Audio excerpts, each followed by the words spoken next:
And he probably can't hear us because good morning, the councillors who are here present in the room. It's nice to see some warm bodies, smiling faces, and good morning to the staff down the back. The setup here is quite interesting because there's a lot of space. I'd say that we have definitely meeting our obligations is definitely, yeah. Good morning, Glenys. At least 12 metres away from everyone. So I think we're going to begin with the karakia, and the GRs are going to put that up on the screen, and then we'll stand and we'll begin recording just before we. Yes, sure. So just while I'm waiting, does anyone have to leave the meeting at any particular time? Hopefully. What? You're the one who sent amendments last night. I'm just, I've been really enjoying my Zooming walks. Yeah, that's quite nice, isn't it? I get restless. Just do that.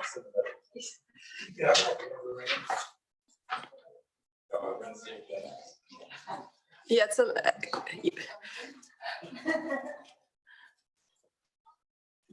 Might get a glass of water. All right, if everyone would like to stand for our morning karakia.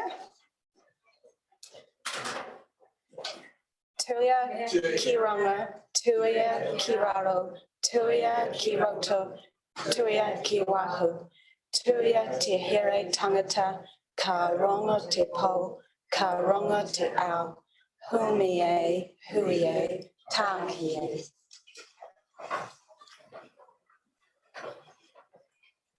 Okay, so good morning, everyone. I just wanted to note that we have Councillors Laurie, Councillor Rayner and Rainey and Councillor Skinner on Zoom this morning, and all other councillors are here, apart from those who we have had apologies from. The meeting is being live streamed, and any PowerPoints which we have up during our meeting will also be displayed on Zoom. So Councillors Laurie, Skinner and Rainey, if you would like to speak or have a question, could you please raise your hand in the participants bottom toolbar? I think you know where that is now. And the GAs will keep an eye on that and indicate to me that you've raised your hand, and I'll try and verbally let you know, so signal that I've seen that as well. In terms of level 2 COVID protocol, no one is to come into the meeting if you're feeling unwell or if you've been in contact with anyone suspected or confirmed of having COVID-19. All visitors, including regular contractors, are required to sign in and out of all workplaces. Hygiene and distancing protocols are being followed at all times during the meeting and during adjournments. When we are getting cups of tea or coffee, please do this independently as you need to, rather than us all going up to get a cup of tea together as we used to do. So just for this period of time. And I have had an apology has been received from Her Worship the Mayor, and apologies for lateness from Councillors Bowater, Edgar and Noonan, who will join our meeting this afternoon. I've had that moved by Councillor Courtney. Do I have a seconder? Councillor Sanderson. All those in favour? Anyone against? Oh, that was a delayed all those in favour from Councillor Rainey.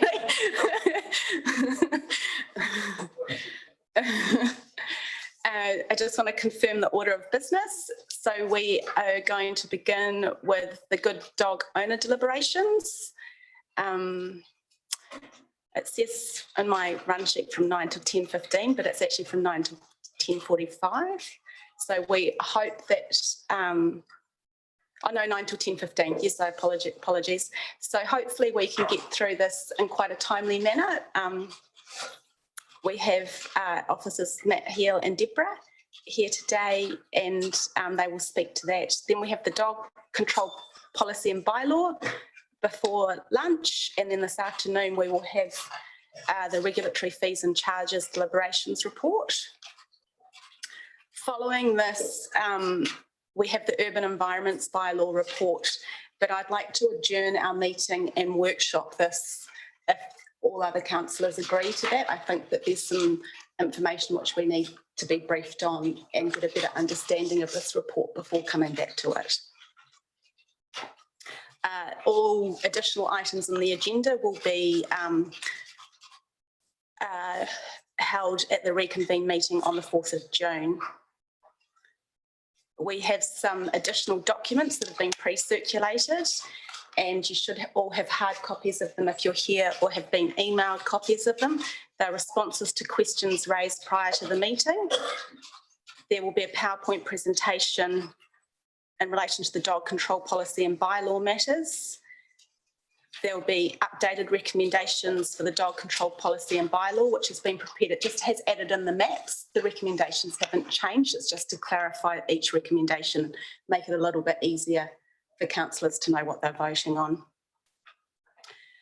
There's an updated attachment for regulatory fees and charges, additional information for the urban environments bylaw, which is what we will workshop, and additional information and an updated recommendation relating to the Nelson Plan additional funding, which we will discuss next Thursday. So item number 3, interest. Do we have any updates to the interest register or any committee members to identify any conflicts of interest with items on the agenda? Councillor Sanson. I have updates to the interest register. 3, so I've just achieved chartered membership of the Institute of Directors. I've recently been appointed to the board of the Arkina Foundation, which is a Wellington-based organisation working closely with the government on social procurement, investment and impact initiatives. And my family, along with another local family, have established a project, Spare of Kupe Limited, to purchase and regenerate Cape Jackson and the Marlborough Sounds. I'm passionate about conservation. We're going to be continuing the work done over many years by the Marriott family to protect and regenerate this very special part of the country. Oh, that's exciting. Oh, lovely. Congratulations. And those have been notified formally to the GAs as well. Thank you for letting us know about that. Public forum, there are no public forum presentations today. So confirmation of minutes, page 13 to 21 of your agenda. I think we'll just move straight into it, assuming you've all read them. So I have Councillor McGurk moved, Councillor Sanson has seconded that we confirm the minutes of the meeting of the Environment Committee held on March the 5th is true and correct. Anyone needing to speak to it or clarify any aspect of the minutes? No. In that case, I'll put that. All those in favour? Anyone against?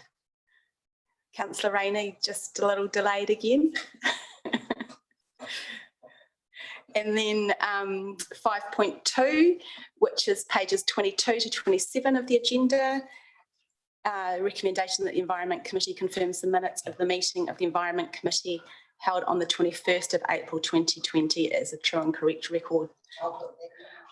That's Glenys Payne and Councillor O'Neill Stevens. All those in favour? Anyone against?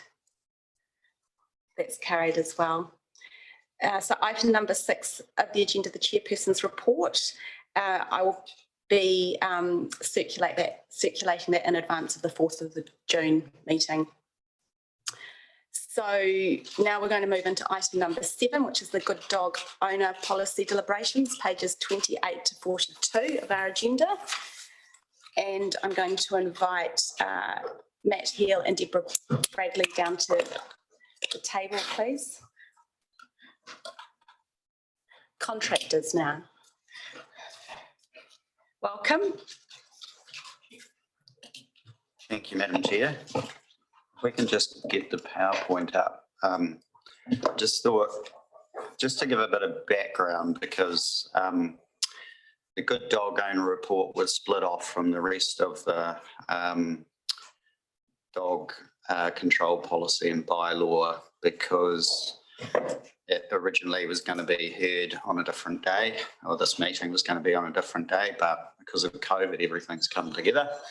And the reason it was being heard ahead of the rest of the bylaw was to align with the fees and charges report, because what you decide here influences whether we're going to retain the Good Dog Owner reduction on the fees or not. So if we can get the PowerPoint up. What we're planning to do is I prepared a PowerPoint which covers the Good Dog Owner policy and the whole dog policy and bylaw, the key issues. So what we're planning to do is talk to the Good Dog Owner policy part first, then stop and take questions and address that, because that's a separate report, deal with that issue, then go through the rest of the presentation, which covers the rest of the bylaw, and just run through it and then come back and do each topic. So I think the presentation was pre-circulated, and you will see that it's broken, the rest of the presentation is broken down by topic. So for example, the railway reserve, then grazed areas and that sort of thing. So we've done it that way because that aligns with the recommendations in the report. I'm Matt Hill. I work for the property group now. Deborah, do you want to introduce yourself? I'm Deborah Friedley. I'm writing for council. So we're going to tag team as we go through the presentation. Yeah, you just need to.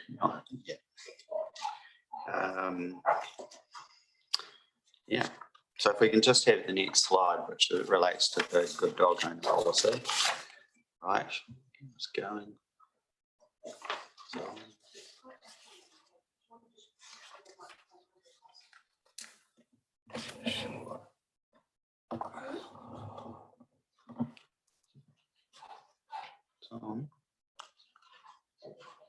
Oh yeah, whoops. Great. So in terms of the Good Dog Owner policy, the bylaw currently allows roughly a $20 discount to meet the criteria if people are meeting the criteria, and they're outlined at section 4.3 on page 29 of the agenda. And that's largely around no more than one complaint, the need to contain the dog on the property and ensure dog welfare elements, so they're fed and watered and that sort of thing. People are paying fees on time. And there's also a discount for neutered dogs, and currently in the policy there's a dog training voucher as well. So that's outlined at section 4.3 on page 29. Basically, we've explored 4 broad options, and these were developed following the feedback that we got through the hearing process. The first one is to status quo, so to retain the Good Dog Owner.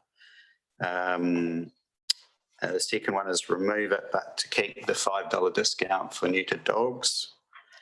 The third one is to apply the GDO, but only if a training certificate is provided. So that's all people would need to provide in order to meet the GDO.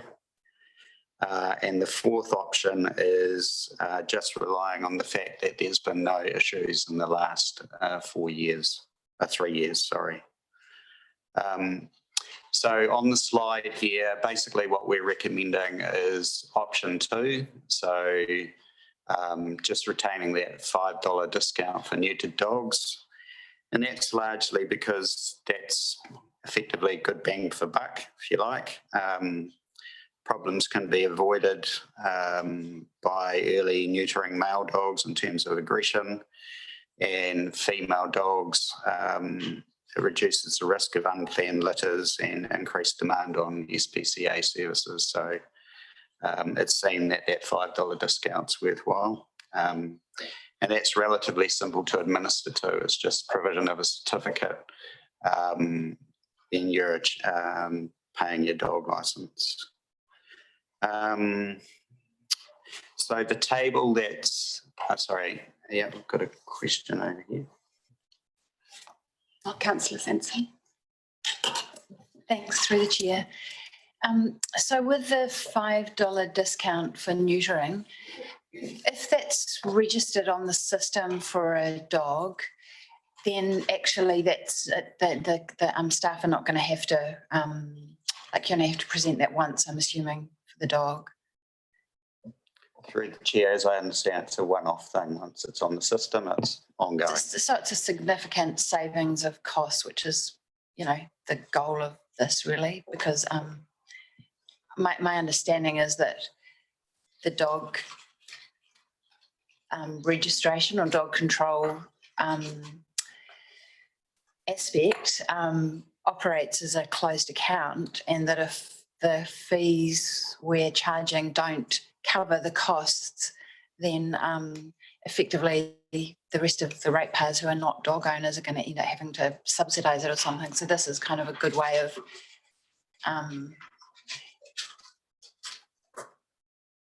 I guess providing some incentive to dog owners to have their dogs neutered or spayed, but it's not going to be complicated to administer, so it's going to be cost effective. Through the chair, that's correct, Okay. yes. Thanks. I just, Councillor Courtney's got a question, but then we might carry on and let you finish your presentation. And if we can just hold questions till the end. Well, I'm happy to wait. I was going to ask you, do you want to take questions now? Because I just have a couple that are relevant to the points that have just been made by Matt, but it's up to you, Madam If you want to Chair. ask that now, Councillor Courtney, but then we'll try and Matt, hold. It's a hold simple until the end. question, and that is, will the good dog owner title be retained?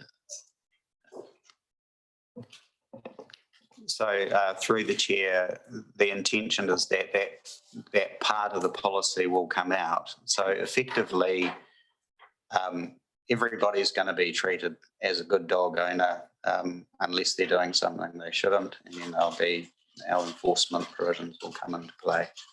I just, Madam Chair, through you, I like the title, good dog owner. I mean, a dog is part of the family, really, isn't it? And when you tell a parent that they're a good parent, well, they feel proud. And I think dog owners would feel the same way. So I would have thought if we are giving a $5 discount, at least we could have retained the title. But I can see where you're coming from when you say that you're trying to make everyone feel as though they're good dog owners, and probably most of them are. But a follow-up question would be, Matt,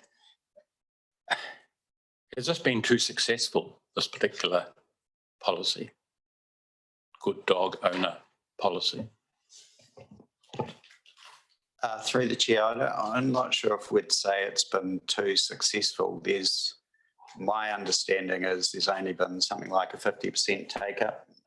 So of all the dog owners out there, only about 50% have applied for the good dog owner discount. So 50% of people haven't, and are effectively missing out. And I guess that's the point of this table up here, which comes from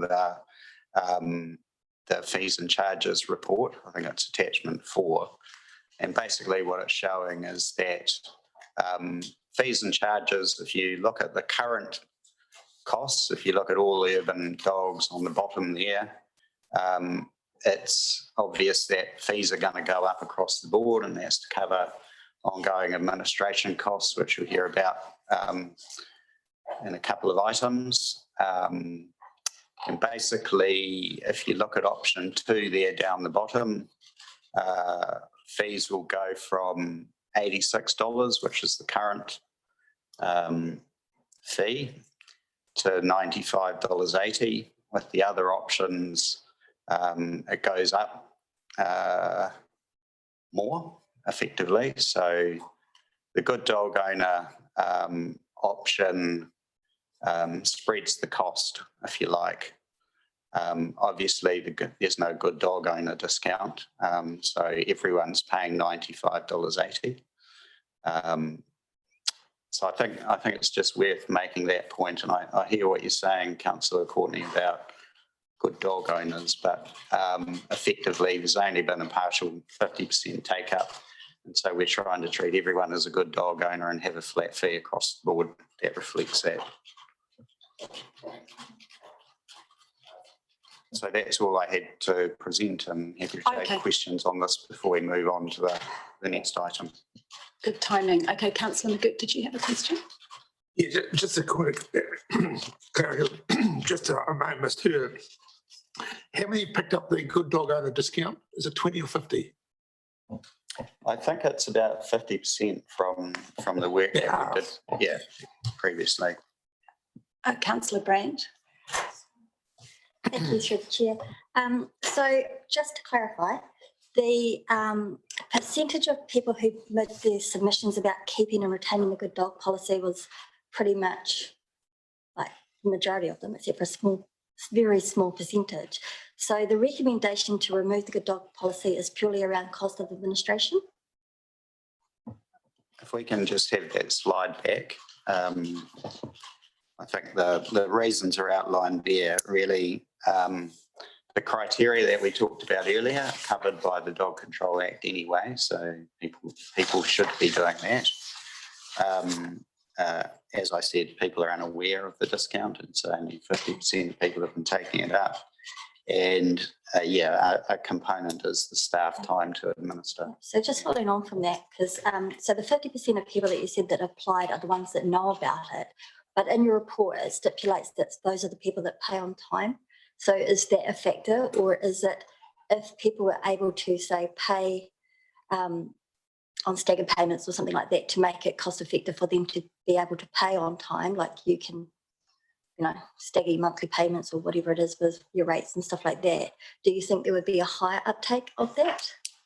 I think, Brent, you might need to respond to that one. It's basically, the good dog owner policy, you do have to pay on time in order to qualify for it. So through you, Madam Chair, I might also add to this. I own a dog. I work at the council. I know about the good dog owner policy, but I forget about it every year.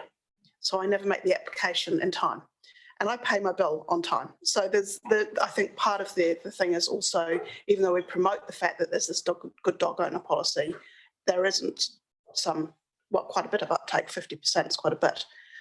So I don't think it's necessarily just aligned with those that pay on time as to those that do or don't pick up the good dog owner policy, but I'll leave that to Brent. Through the chair, there already is so you can pay overtime. So throughout the year, so that already exists, a overtime payment for those who struggle to meet the payments. The other thing is there's also a penalty which kicks in if payment isn't made on time, which is another incentive or disincentive when it comes to payment. So I guess that's another issue with the good dog owner. It's almost a double. It's rewarding people, I guess, for what they should be doing legally anyway.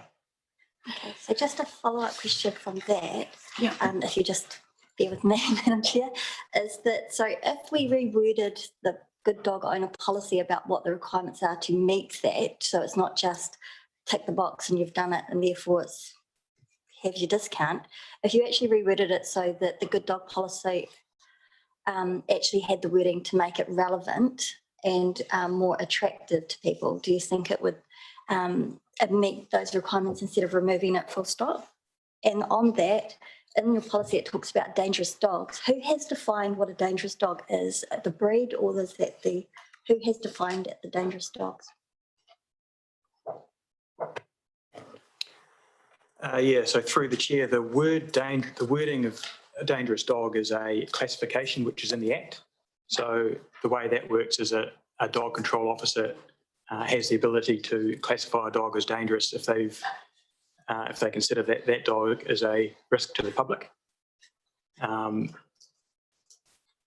and there's a process around that, a legal process and an appeal process. So it's that's the dangerous dog criteria in the Act. Separate to that is the criteria which is in the current Good Dog Owner Scheme, which is when, from memory, the criteria is if there's one or more confirmed complaint. So that's a separate thing altogether. And confirmed complaint, again, that's a wee balancing act for us as well, as to interpret what that means. Because we often get complaints which we can't confirm, or low-level complaints as well. So yeah, there's several different criteria we're talking about here. So the word dangerous is, just to confirm, the word dangerous is a classification in the Act, and then the GDO is something separate to that. If that makes sense.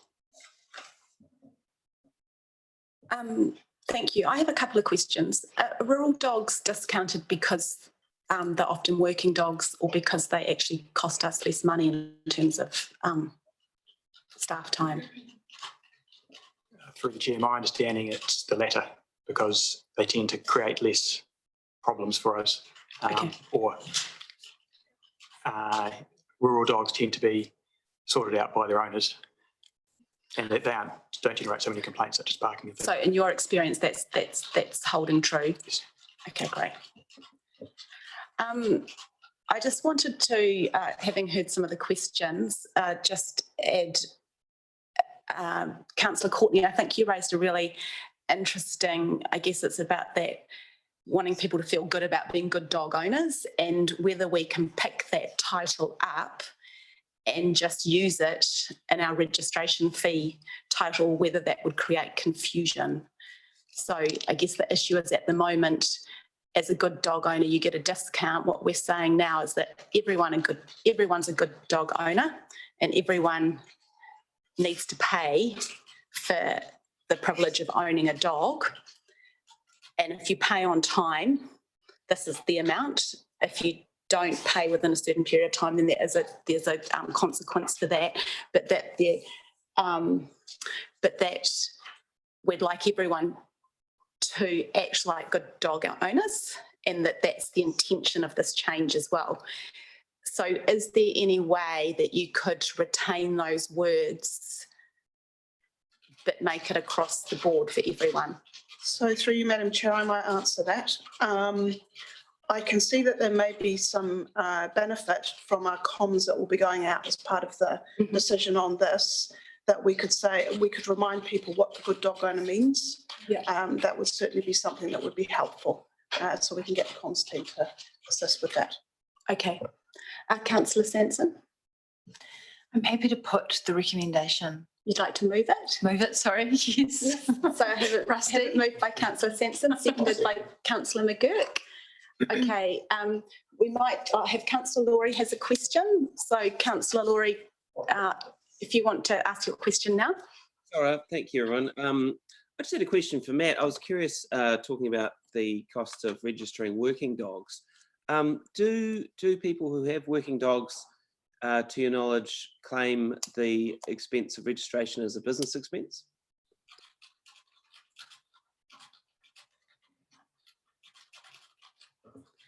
It's $5. $5. I don't know that one through the chair, but I do know that your dog registration, you get a receipt which it has GST on it. So I'm assuming it is entirely possible. Yeah, I just wonder if it might be worth us making people aware of that, because it might not be something people have considered, and it could be an opportunity for them to save some money, because I'm sure they can.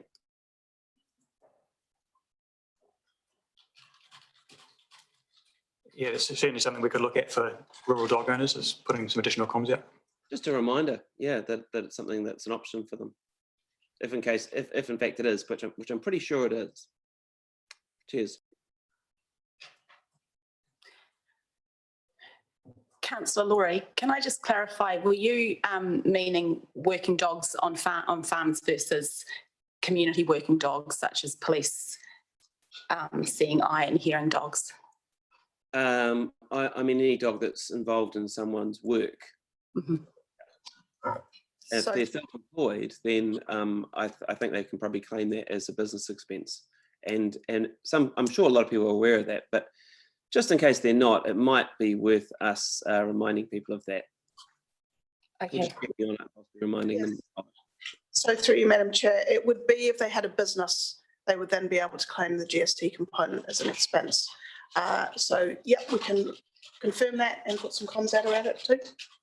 And at the same time, we could also remind that community working dogs such as police, seeing, eye and hearing dogs only have a $5 licence fee, which is a significant discount and recognition of the work that those Madam dogs Chair, do. from previous life experience was that $5 was just an operational expense. We spent more on vet fees than it was nothing.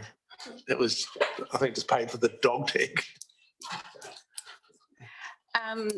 Okay, so I think, does anyone have any more questions?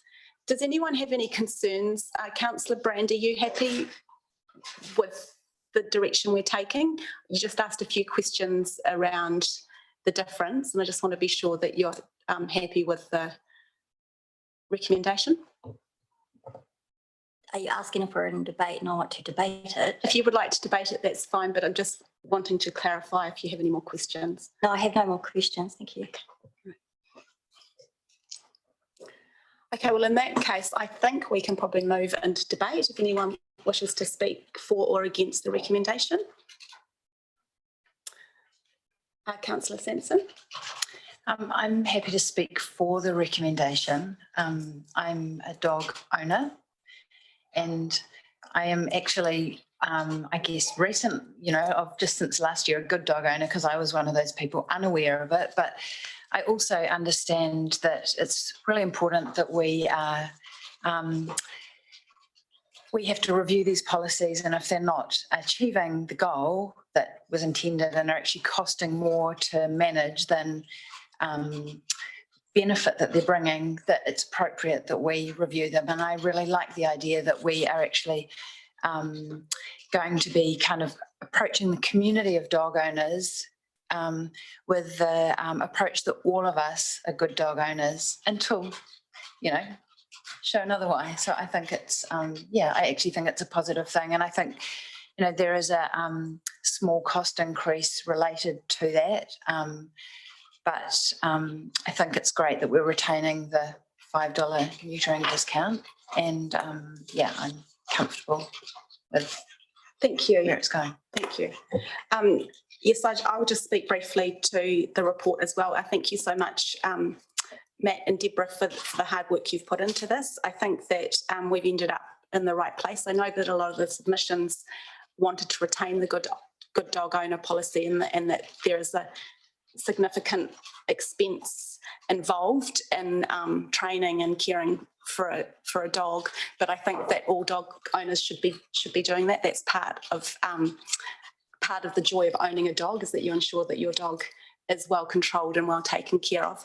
I think as well, occasionally people have fencing issues or small issues which mean that they get caught out, and it doesn't mean that they're not good dog owners either. So I think that that's important to acknowledge too. So I think that in terms of our comms, this is more equitable, and it puts the cost on all dog owners. So I think we've ended up at the right place, and I do also agree that the $5 discount for neutering dogs is a good incentive to remind everyone that unless they have breeding dogs have specifically decided to breed their dog, that they should be de-sexed. So I think that's a good incentive as well.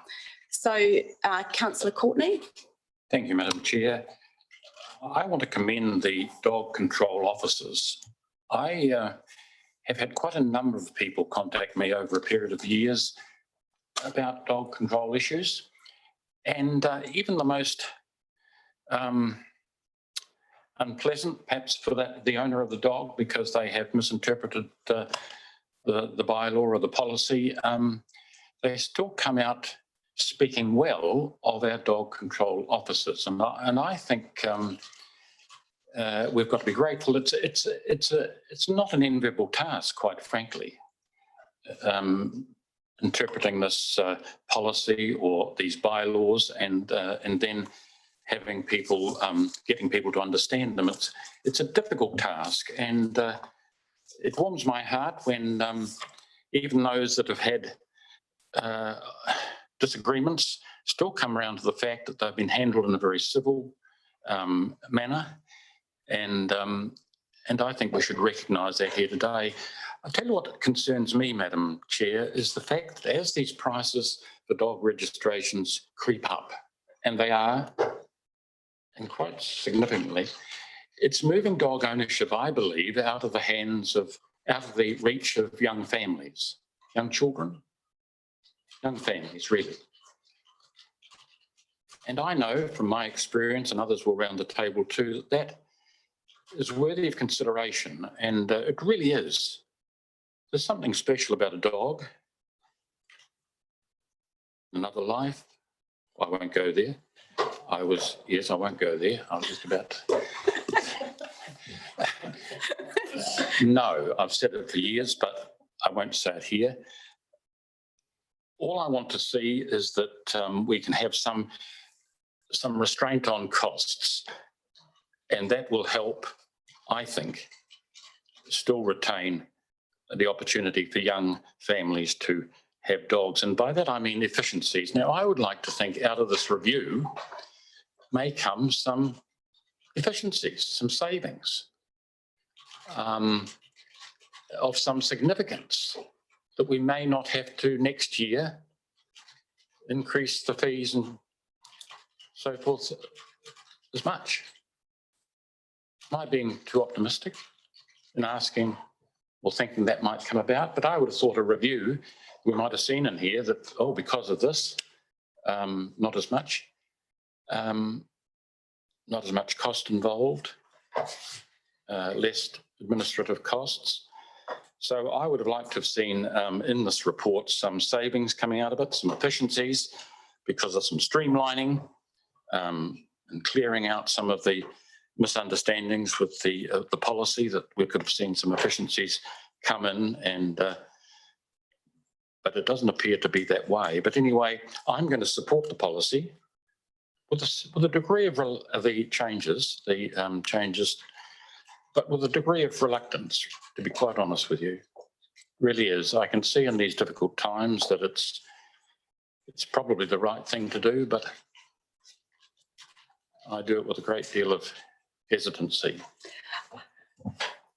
I understand your concerns. I wonder if, with our comms, Claire, if we can also consider, I know the SPCA loans dogs for weekends, things like that, whether we can strengthen our relationship with the SPCA and encourage that kind of experience for young families. That could be a good way forward, just doing some comms around that, reminding people that they can experience a dog for a weekend or multiple weekends if they want to bring that experience into their home. So that could be a way to resolve some of those issues. I have a question from Councillor Laurie. Councillor Laurie, are you wanting to ask a question and debate as well? No, I just wanted to say a few words, if that's okay. A few words, okay, great. Just picking up on Councillor Courtney's comments, I'd just like to share with the group that having a dog has saved me a lot of money, and it saved my family a lot of money, because we use Monty as an excuse not to go on holidays. So if you don't go on holiday, you save heaps of money. And sometimes when the kids want to go on expensive holidays, you can say, look, I know it would be wonderful to go skiing at Wanaka, but we've got Monty and we can't take him skiing. So yeah, we've got a dog. It's great having a dog, isn't it? And I find that dogs are actually really good for saving money. So I just thought chuck that in the mix. Councillor Brand. Sorry, just throw my thoughts here for a minute. Yeah, no, you can't beat that. Can't beat that, really, can you? No, I just come back to, what was I thinking? Clarification, just sorry, about the retain, in the recommendation, it says removes the good dog owner policy discount, but retains the $5 discount for the neuter dogs. But that's also about retaining the $5 discount if they're members of the Dog Kennel Club, isn't it? Because if they are a show dog or a member of that, they cannot be neutered or desexed to be a show dog and qualify in some of their competitions. Oh, okay. So I just want to make sure that we're not, by removing certain words and only retaining others, that we're then inadvertently. Good spotting. Maybe if Matt could speak to that. Just through the chair, if you look on page 96 of the agenda, you'll see the Good Dog Owner policy has morphed into something called the the Dog Owner Discount. A new dog discount takes effect from July 2021, relating to any ongoing discount applies for any dog that is either neutered or for dogs registered as members great. of the New Zealand Kennel Club. So that's retained. I'm just aware that inadvertently other policies where words have been wordsmithed, that inadvertently other vulnerable groups have then become penalised. So that's the intention then, is that if your dog is specifically a breeding dog, you can still get the discount because you have good reason to have not. Yeah, it's not just a breeding dog, it's actually a show dog dogs, for them yeah. actually to be in the competition. Yeah, okay, great, thank you. Maybe we can include that in the comms as well. We've got some good comms coming out of this. Do you need, officers, are you happy for me to just work with you around that comms, myself and Councillor McGurk? We don't need any recommendation around any of those. I think it's just an operational decision. Yeah. They've heard the officers have heard the debate, heard their comments. I'm sure they can take that into account, but I don't think we need to make a resolution. See clear writing it all down. So we might just get the recommendation back up on the screen quickly, and then I will put. Oh, I have Councillor Skinner would like to debate. Oh yeah, just support what we got here. I thought we're less of us about trying to promote dog ownership, but more about us just facilitating it effectively and efficiently. So I wouldn't want us to put more work on the staff or so forth, or make the comms complicated. I'm pretty happy that you've put it, and I think we should move on. Okay, The cat, in fact, the cat's just walked out the door. I think he's had enough.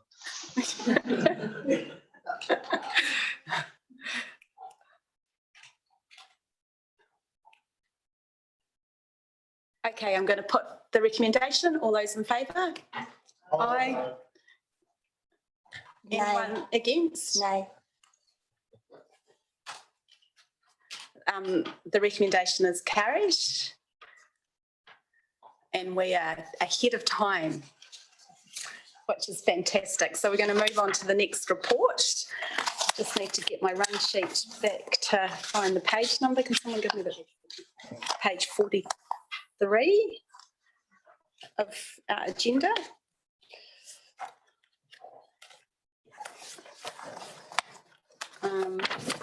I'm just going to adjourn the meeting just for a couple of minutes. If anyone would like a cup of tea, we'll just take 2 minutes break, just so. I've lost my run sheet.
adjournment because we've just supported the GAs to get an understanding of how we're going to move through this report, the dog control policy and bylaw deliberation report.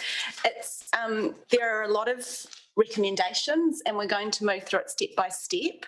First of all, Matt and Deborah will present the entire report to us, and then we're just going to take it slowly through because there's some fairly significant changes, not as significant as other dog policy and bylaw processes we've gone through in the past. So I like to think that every time we come to this, it gets better and better. So yes, just for new councillors, some of us have been through, this is my third dog control policy and bylaw, and the first time I went through it, myself and Ali Boswick were put on a working party, just the two of us, and it was quite a shock learning about dog control and that dogs can be under control on lead or voice control as well. So it was a big learning curve and it was a fairly interesting process. We had to go out twice, didn't we? Yeah, Deborah will remember that well. So I like to think that we've streamlined it and we've got better at understanding the needs of dog owners, but also the needs of other members of our community and environmental protection and taking care of our grazing animals as well. So I'll let Deborah and Matt present this first of all. Thank you. Through the chair, we're just going to run through that rest of the PowerPoint. So if we can get that on the screen, that'd be great. And what I was planning to do is just go through the whole thing. And if you've got particular questions on a topic, if we can record those as we go through, and then we'll go right back to the start and do each topic individually. So that'll give you an overview of the whole thing and come back and make sure we've covered off all those questions. The other thing to bear in mind is this set of amended recommendations, which has got the map references on it, and the maps don't necessarily reflect what we've recommended. So an example would be Titoki Reserve. The map says this is an on-lead area, but we're recommending it to go off-lead. So we'll talk about that when we go through as well. So the first area, Railway Reserve. So in your agenda, that's these are maps 2 to 5. And if you look at the screen at 2, 3, 4, 5. So 2 at the bottom for those zooming in, up to 5 at the top. And that's basically starting at Saxton at the bottom, going through Stoke and Tahuna, and then through the Railway Reserve and up into Victory there. So that's the area we're roughly talking about. If you want more detail, you can look on those more detailed maps in the agenda. What we're proposing to do is retain the Railway Reserve as an off-leash area. So that's what it currently is. And the reasons are outlined on the slide there. Largely, it's an extensive off-leash exercise area now, and retaining this addresses some of the concerns about the loss of off-leash areas elsewhere in the city. So are there any questions we just want to jot down before we move on, or are people relatively comfortable with us staying as a status quo? Thanks, Madam Chair. Through to Matt. Listening to the submitters, there was sort of an overtone coming through that we were continually doing away with off-leash areas. Can you give us details of that as to whether that is in actual fact correct, that we seem to be systematically doing away with more and more off-leash areas? Can you enlighten me on that, please? I think we'll come back. I can cover that at the end if you like. I think we'll come back to that because of these particular maps are all remaining off-leash. Yes, so we'll come back to that at the end, Councillor Courtney. Councillor Sanson, do you have a question retaining to the Railway Reserve? I'll just wait till the end. Otherwise it's kind of complicated. Thanks. So next slide. I've got Councillor Laurie's got a question with regards to the Railway Reserve. Lou, thank you, Madam Chair. Matt, I think it's great that we're retaining the Railway Reserve as an off-leash area. Some people will still use leads in that part of town, of course. And I just wonder if we could do anything to encourage people not to use extension leads on shared pathways, because from what I've observed over some years now, extension leads and cyclists are generally a pretty bad combo, pretty bad combination. And I just wonder if you've given any thought to that and to whether or not that's something we should be communicating to dog owners. I think that's a really good point. Claire's noted that down. Maybe that's around communications and signage along the Railway Reserve, really clear signage of that's, I guess that's around etiquette really, and how we share our shared pathways in a way that looks after everyone's health and safety. So Cool. Thanks for raising that, Councillor Laurie. I don't think some dog owners appreciate it until they find themselves in strife with one of those leads. But if you've got a dog across a shared pathway with an extension lead and people come along on bicycles and scooters, even other pedestrians, it can really cause headaches. So I guess the question then, is that something which we can regulate for, or is that a non-regulatory approach in terms of changing use? So- I wouldn't regulate it. What did you say, Councillor Laurie? I wouldn't want to regulate it, but I would like to communicate it. You'd like, so for you, it's about communication. Yeah. That, I agree with you, Councillor Laurie. I don't think it's something we can regulate, but I think we can definitely communicate about that better. Okay. Great. Okay, next one is Isle Park. Again, it's retaining the status quo there, half on lead, half off leash, leash. And it's really because that's status quo. There were some concerns about signage and being a bit unclear about where. I think the next slide, this is one of the signs which identifies what is on and what is off lead. So I think the signage is there to help that. Just going back, really, Isle Park offers that mix of high amenity recreation for parents and children, as well as, because of the split on lead, off lead, it provides an opportunity for dog owner recreation as well. So any questions you want recorded on that before we move on? No, I don't see any questions. Great. Grazed reserves. There might be some questions on this. So as you look at the slide, just to clarify, because the maps are a bit hard to see, that top left-hand one is the Maitai.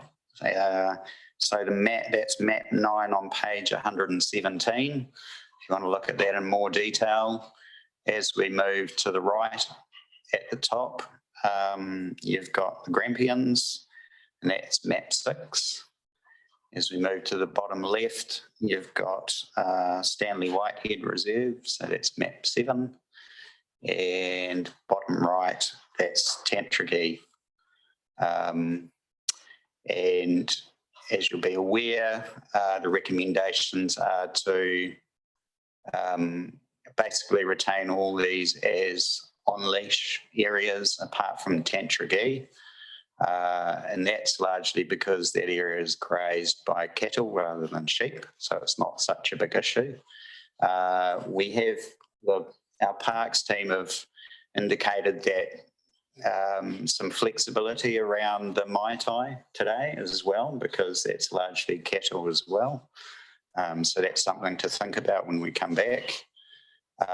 There's also a recommendation that we improve the signage to be clear about where the on-leash and off-leash areas are. And largely the reasons for taking this approach is to manage fire risk, the welfare of sheep grazing, and it reflects the type of grazing that's happening in those different areas. There were some questions that were raised earlier through emails, and we can come back and talk to those as we go through this in detail. But that's the general approach that we're recommending here. Okay, councillor Sanson. I just wanted to clarify, you said retain these areas as on leash, but currently they are off leash.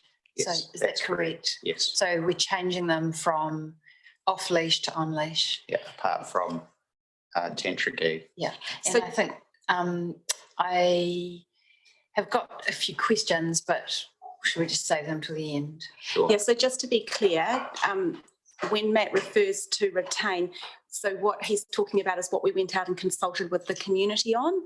So the maps show the existing dog bylaw and then the proposed dog bylaw changes, which is what we've gone out and consulted on.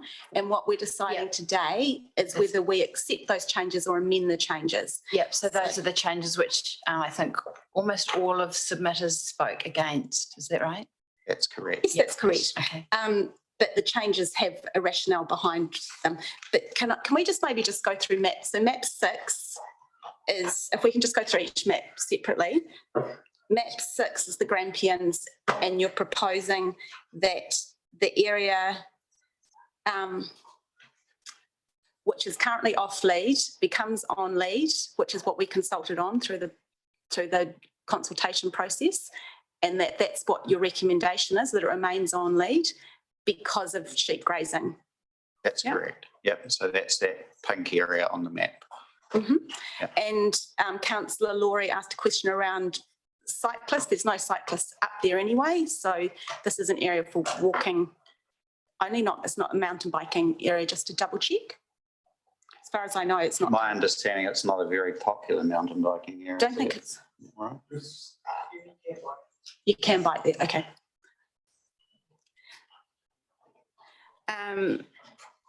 Map 7 is the same. Matt's got a question, I think. Matt. I'll come back to you, All right. Matt. All right. Matt, did you have a question specifically around the Grampians? Yeah, I did. All right, we'll just do them one at a time, I think, because they're quite significantly different areas. So any questions around the Grampians?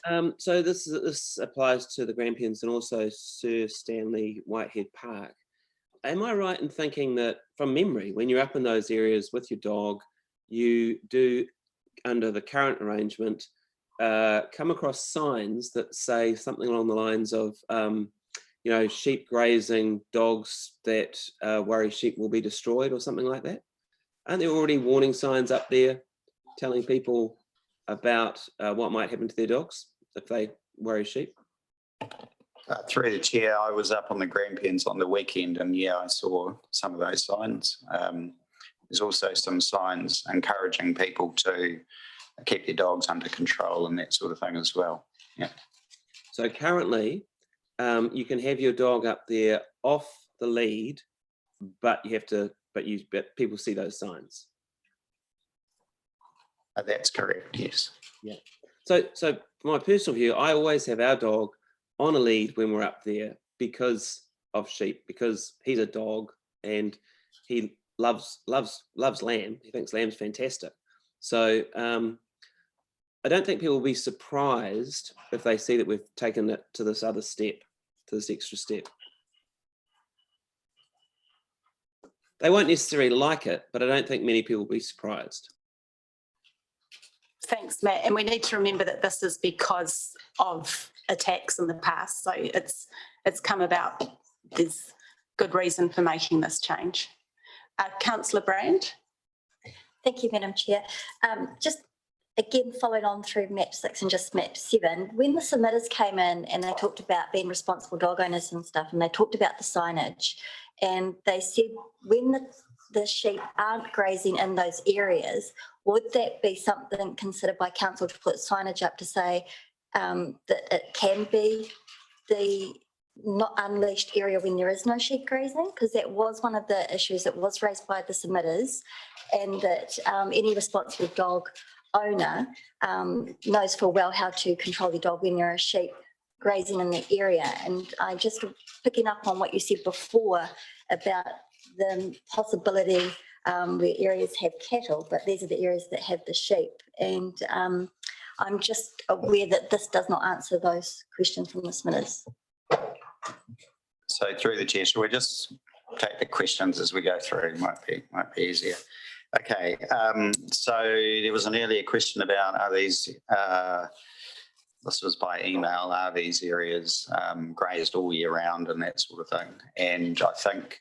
So my question was, do you have data on how many days per year each of those particular reserves has sheep on it? I'm assuming that the graziers keep a logbook. That's like kind of fairly normal part of work, because in my experience of walking in all of these areas pretty much every day of the year for many years, there are often times in those reserves when sheep are not present, like weeks at a time. So across a year, if there is weeks at a time when there are no sheep in a particular reserve, that means it's months of a year when there are no sheep present in a particular reserve, even though they might be moved around the different areas.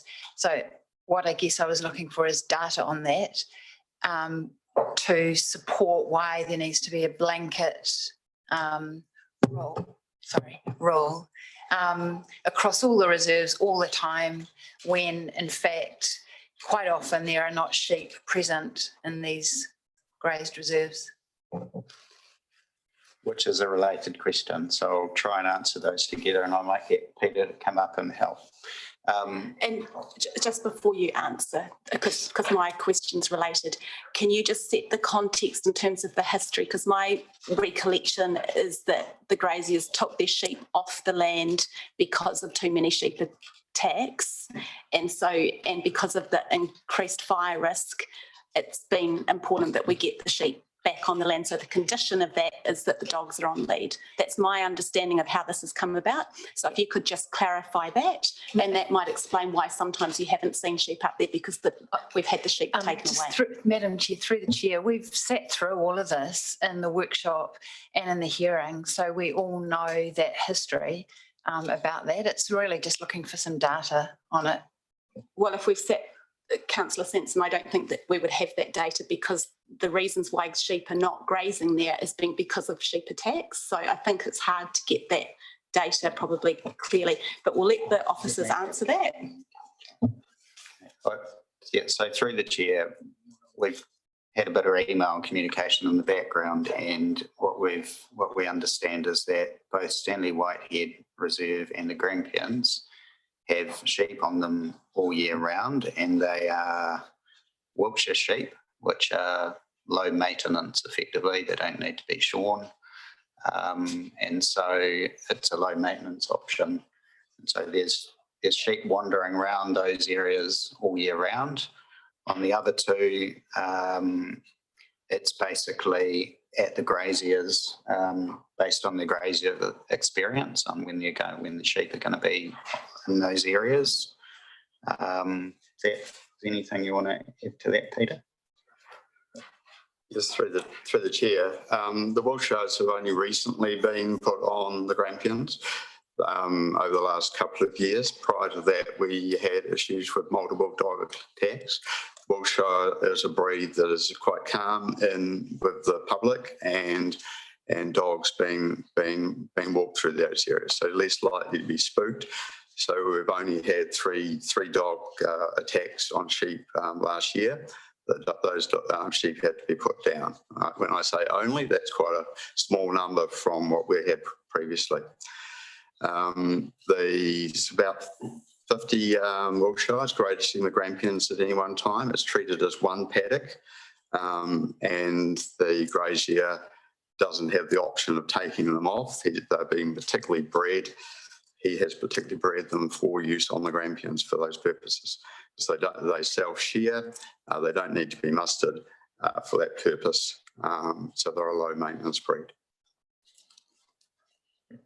So just a follow-up question. So are there sheep permanently, like 365 days a year on the Grampians Reserve? Yes, they are.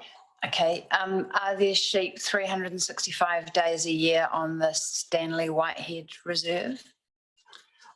I would need to confirm with the grazier. They are not the Wiltshires, so they are moved, but it is again treated as one large paddock up in there.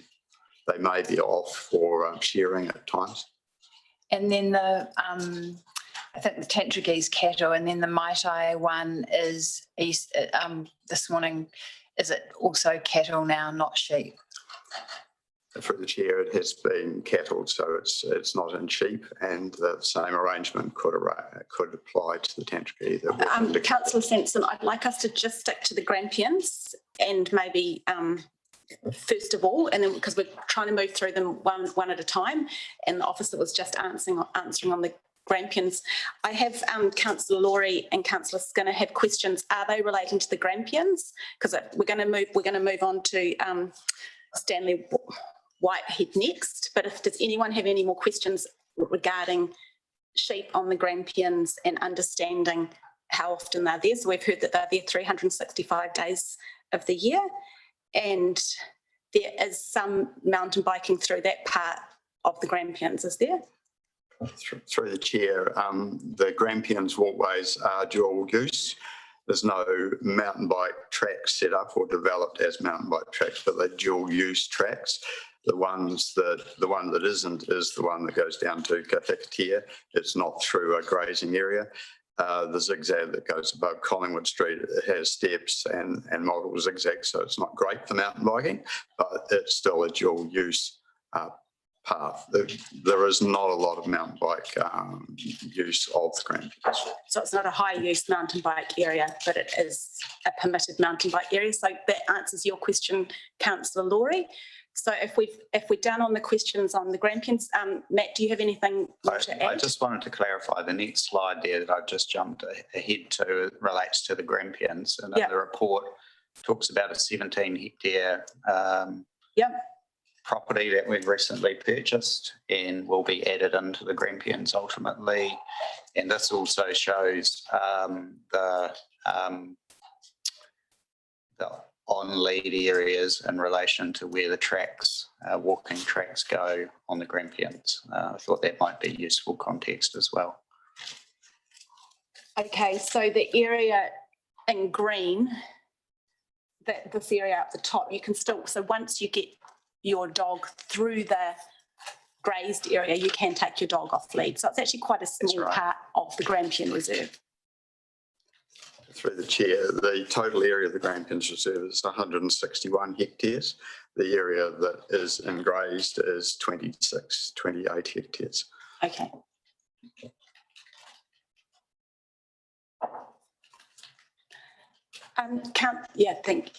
If you could just hold your question for a second, Councillor Sampson. So Councillor Skinner, did you have a question regarding the Grampians? Yeah, I think it's more of a comment, if that's okay. Sure. So it's just basically in reply to what the staff's saying. Totally agree with the staff's comments there. As Chair of Sport and Rec, and as living on the Brookside of the Grampians, very familiar with that area and very familiar with the issues we've had over the last 6-7 years since I've been on council. So keep in mind, if we're trying to find some compromises to having sheep there or not have sheep there, or when and not, there are sheep up there all the time. Even when sheep are moved off, some of the stragglers are still around, and they don't all get moved off at the same time. A few are just a loner sheep, so you could say, and they work their way around. They work their way around there. So it's an area which used to be very well serviced by the farmer, and still is. And we've had to beg and plead to get him back to get his sheep on there. And if there's any period of time that seems vacant of sheep, it's been to really the detriment of the area. So we're trying to get the sheep back in there, and they do a great job. And the ecology of that area, the grass areas of that area, are very important for the ecology. And when we've tried other animals or other methods, that's had a very adverse effect on the native shrubbery, etc. So if there's an idea that they just come and go completely, that's not the case. There's always some sheep there in some form, and it's definitely been an area where sheep stock have been moved between the Maitai and the brook and over the Grampians historically, and maybe less now. So it's not like taking a lawnmower off and on, or a couple of weed eaters off and on from the area. Thank you, Councillor Skinner. And we've had, as you know, even up to recently, we've had some real issues with dog attacks. It seems to be growing. Yeah. Okay, so I think that sums it up quite well. Councillor Sanson, unless it's a really important question on the Grampians, I'd like to move on to Stanley Whitehead. Councillor. So my question is, we've got 4 grazed areas in the city, and already we're kind of hearing that some of them are going to be treated differently. So my question would be, can they be treated, can we actually make a decision about each of them separately? Because they seem to have different qualities. So the Grampians has permanent sheep. Tantragee has no sheep. Maitai has possibly no sheep. And Stanley Whitehead has often no sheep, like maybe half the time, no sheep.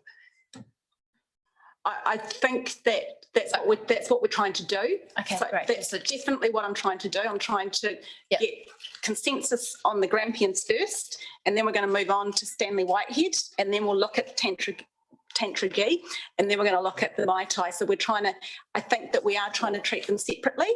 And what's important is that we've ascertained that actually this is quite a small area of the entire Grampians Reserve, that the sheep are there 365 days of the year. And I think that this is probably the best approach, considering the issues we've had in the past in terms of a number of sheep losses and the removal of all sheep, and then issues with weed management and fire risk as a result of that. So I think that this, if anyone objects to the current, to what went out and was consulted on, or where we've got to in our thinking around the Grampians, then if anyone has any objections to that, it would be good to hear from you now.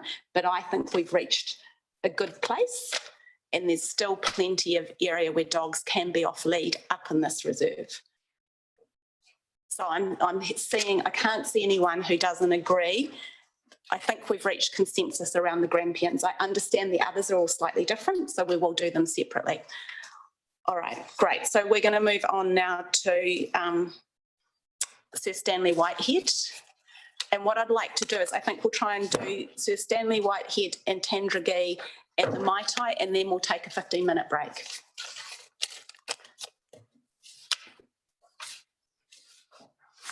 Okay, Matt.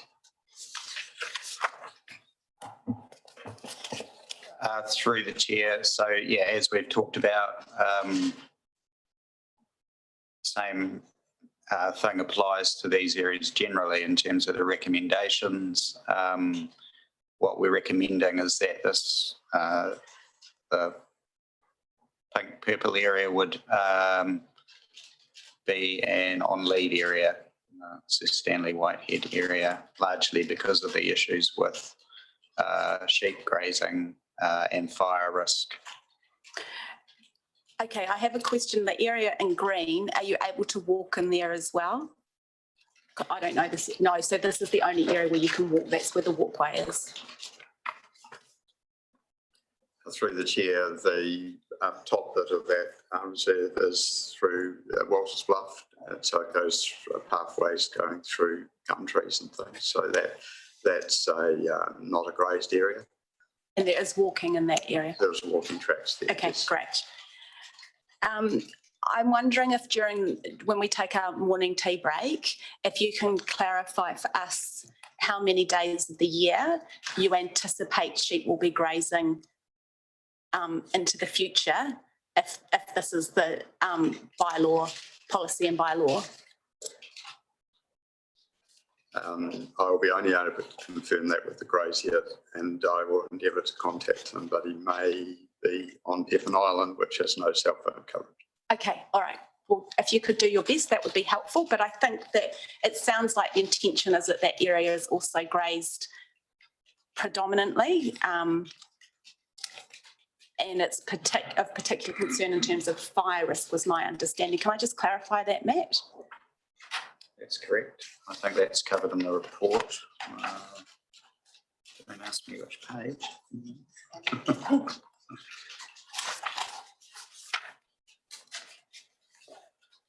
Grazed reserve. So Extreme fire risks. So at paragraph 535 on page 55, Grampians assess Stanley Whitehead reserves to extreme fire risk.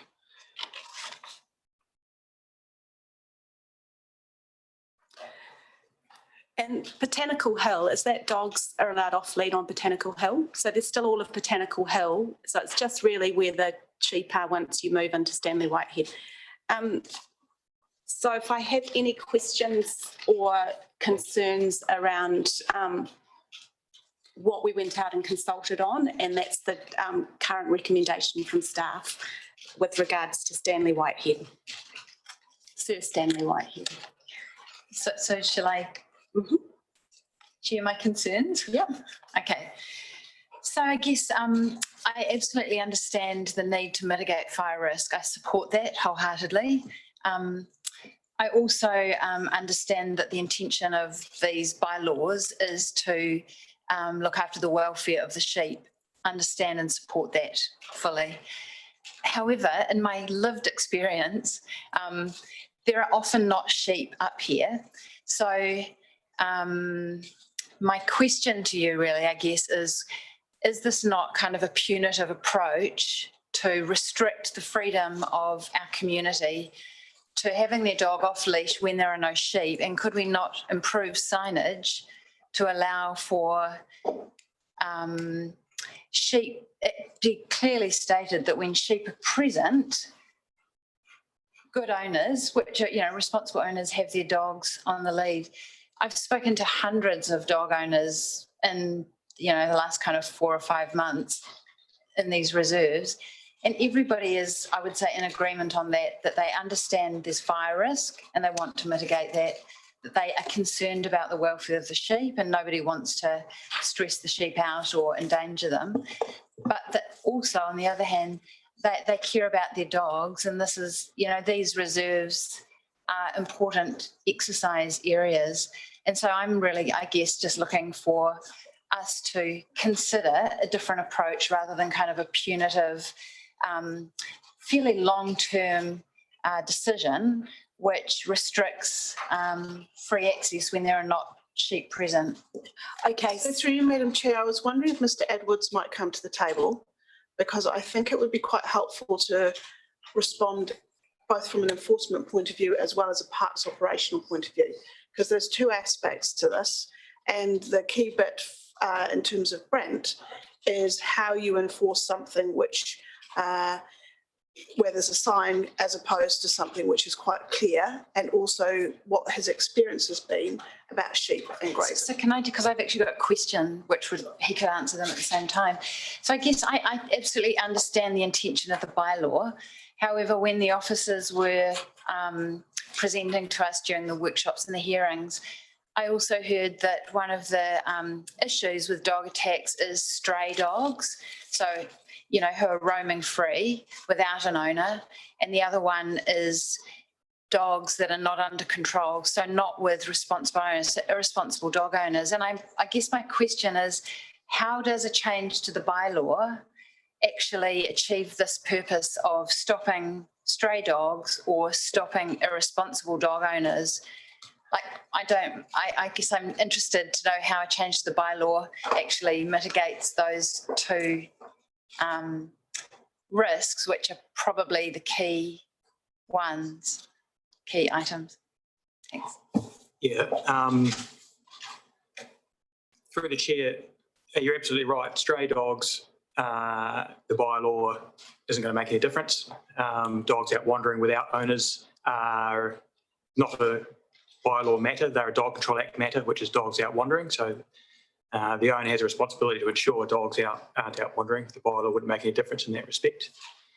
In my opinion, it would make a difference to those owners who are either irresponsible, as in they don't care necessarily, or probably one of the main areas of concern we have in relation to dog attacks, and we have had a few of these recently, are owners who would be shocked if they were thought that they were irresponsible dog owners. they consider themselves to be responsible dog owners, but perhaps they misunderstood what their dog is capable of and have let their dog off the lead, and much to their horror and disgust, it's run off and attacked sheep or worried sheep. So I think it would be very effective for those sort of people. The reality is most people do comply with the bylaw requirements. They may not necessarily agree with it, but they do. For those, a small percentage of irresponsible dog owners that don't comply with the bylaw restrictions, what the bylaw does is give dog control officers some tools to hold those people to account financially. So I guess providing an incentive or a disincentive to breaching the rules. And also if it does, so if there is an attack, then that's another charge or another offence which gets added to the mix if the matter ends up in court or before council panel. So does that answer the question? Yeah, so I guess it leads me to another question in that the intention is that dogs are on leash when sheep are present. That's the intention of the bylaw, yes, to have dogs on leash when sheep are present. Through the chair, I guess the ultimate aim is to prevent as much as possible attacks on stock. Yeah. So Councillor Sansom, I'm just going to interrupt, sorry. So I guess Councillor Sampson's question is there a way of creating a bylaw and policy which has a regulatory approach which requests dogs to be on lead if sheep are present, but if sheep are not present, could you change your signs? Could you be flipping signs over? Or is that too confusing to enforce? So that's where Claire asked you to come down. What we need to understand is if we went for a slightly softer approach, but it was still regulated that dogs must be on lead if sheep are present, how would you enforce that and how would you do signage for that in terms of cost and enforcement? Yes, can I just have a follow? No, I'm just going to let the officers, because I think you've had it. I feel like you've taken the words out of my mouth, Madam Chair.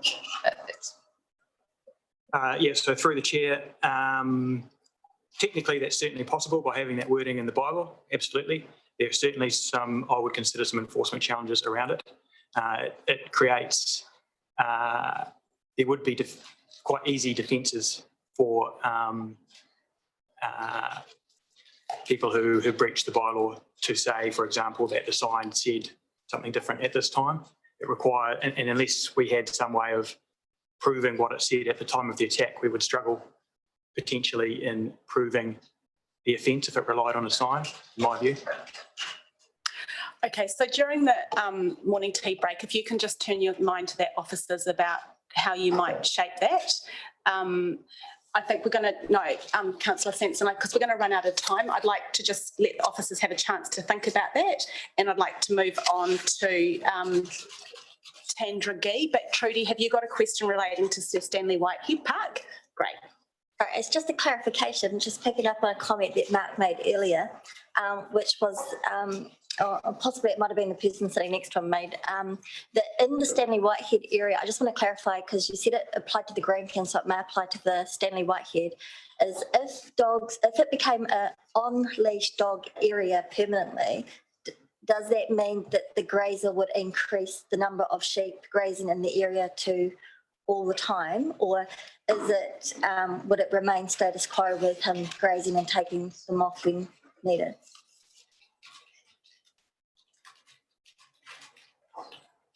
That probably relates, through the chair, that probably relates to the question of raising it with the grazier, the amount of time he is mustering or shearing sheep. Yeah, okay, because I was just picking up about the dog attacks, and I appreciate that. And I was just wanting to know that because the chairperson raised the concern was about the increased dog attacks, therefore the grazier removed how much time the sheep were grazing. And so I just want to clarify if it wasn't leashed area that the grazing would increase, or would it remain status quo? I just want to clarify that when you... So through the chair, we can ask the grazier if we can get hold of him over the break. Okay, Great, thank you. Councillor O'Neill-Stevens. Thank you. Through the chair, just sort of a more general question around enforcement. Firstly, is a dog attacking a sheep covered just under broader existing legislation? And what is within the bylaw actually the penalty for that? What exactly are we enforcing by enforcing the bylaw? Or how is that enforcement carried out, perhaps? Yep, through the chair, that is a separate offence in the Dog Control Act, and the penalty for that is I can't remember the fine amount, but the main deterrent, I guess, is that the court can order the destruction of the dog, or in fact must order the destruction of the dog if the matter is brought before the court, unless there's exceptional circumstances. So that is a direct offence in the primary piece of legislation, the Dog Control Act. Now, a bylaw is a secondary piece of legislation which is made from the primary piece of legislation, and the penalties for those are, or for a breach of a bylaw, the main one which we use, because they're normally more minor offences, is simply the issuing of infringement notice, or at the high end, like we normally go through a bit of a progression, education, warnings, etc., before we would even issue an infringement notice, depending on what was going on. But yeah, is that what you're? I just clarify something then. So there's this general provision in the legislation that says dogs shouldn't attack sheep. What the bylaw does is it identifies particular areas where we're grazing, so everyone's clear about that. Yes. Yep. And through the chair, there's also the general provision, which the chair touched on earlier in the day, of dogs must be under control, regardless of whether they are on or off a lead. So, so normally what happens if a dog attacks a sheep, they would normally be in breach of multiple areas. So it would often be the offence of dog attacking a sheep, the offence of a dog failing to be under control, and if it's in an on-lead area, then potentially it could be in breach of the on-lead restrictions in the bylaw as well. Okay, thank you. Yeah. Yeah, sorry, just a quick follow-up, just in relation to that sort of idea of a sign flipping. You were talking about how it would be quite easily defensible in terms of breach of the bylaw, but breach of sheep mauling would be less defensible.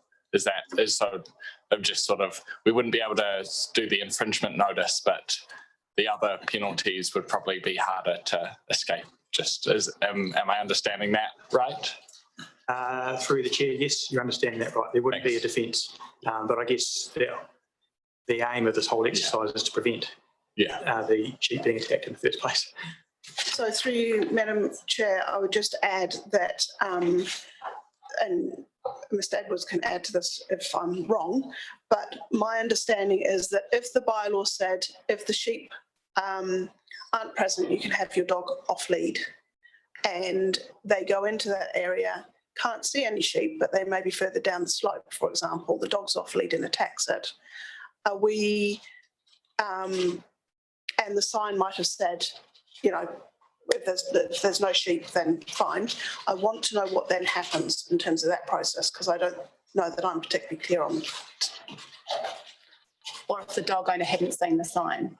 So the dog owner hadn't seen the sign, or had seen the sign, couldn't see any sheep, and therefore had their dog off, but actually there were sheep there and a sheep got worried. I'm just concerned that we're setting ourselves, I think we're setting ourselves up for issues in terms of enforcement through that, and I want to understand that. Through the chair, yes, I would be concerned about that approach. It just has the potential to raise a lot of doubt. Okay. And it would be, I mean, part of what we do when we investigate is talk to the various parties, and you know, if you can get an admission that they knew that they were breaching the bylaw, then you know, then it's easier to take enforcement action because you've got that. But if you don't have that admission, it has the potential to raise enough doubt where it would be, I wouldn't be 100% comfortable that we would be successful in defending the charge. Okay, we're going to move on to Tandragee's Reserve because there's a few, I think we need to have a bit of a conversation during morning tea around Sir Stanley Whitehead to try and resolve that issue. What I'm hearing is it's probably quite tricky to enforce a middle approach, but also that it sounds like there could be sheep up there most of the time anyway. So Tandragee's Reserve, I understand that we went out suggesting that dogs be on lead, but you're now proposing that they can be off lead in this area because it's mostly cattle, it's cattle rather than sheep. Yes, that's correct. Sorry, through the chair, yes, that's correct. So this is the map on the bottom here, and that's map 8.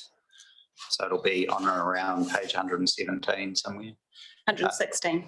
Yeah, okay. And yeah, that's correct. So largely cattle grazing here, so not as significant an issue. We went out originally thinking it was a concern, but we've thought further about that, and because it's cattle, confirmed that it could go to a off-lead area, off-leash. Okay, so I have Councillor Laurie and Councillor Skinner have some questions around this area. My understanding is that this is an area where mountain bikers would be using it fairly frequently, so this area will remain off-lead. Do we ever have sheep up there? Through the chair, the grazier has indicated no. No, okay, so it should be fairly straightforward, this one, but I would like to hear from Councillor Laurie and then Councillor Skinner, as this is a great area for dogs to be exercised off-lead, if we can maintain that. So Councillor Laurie.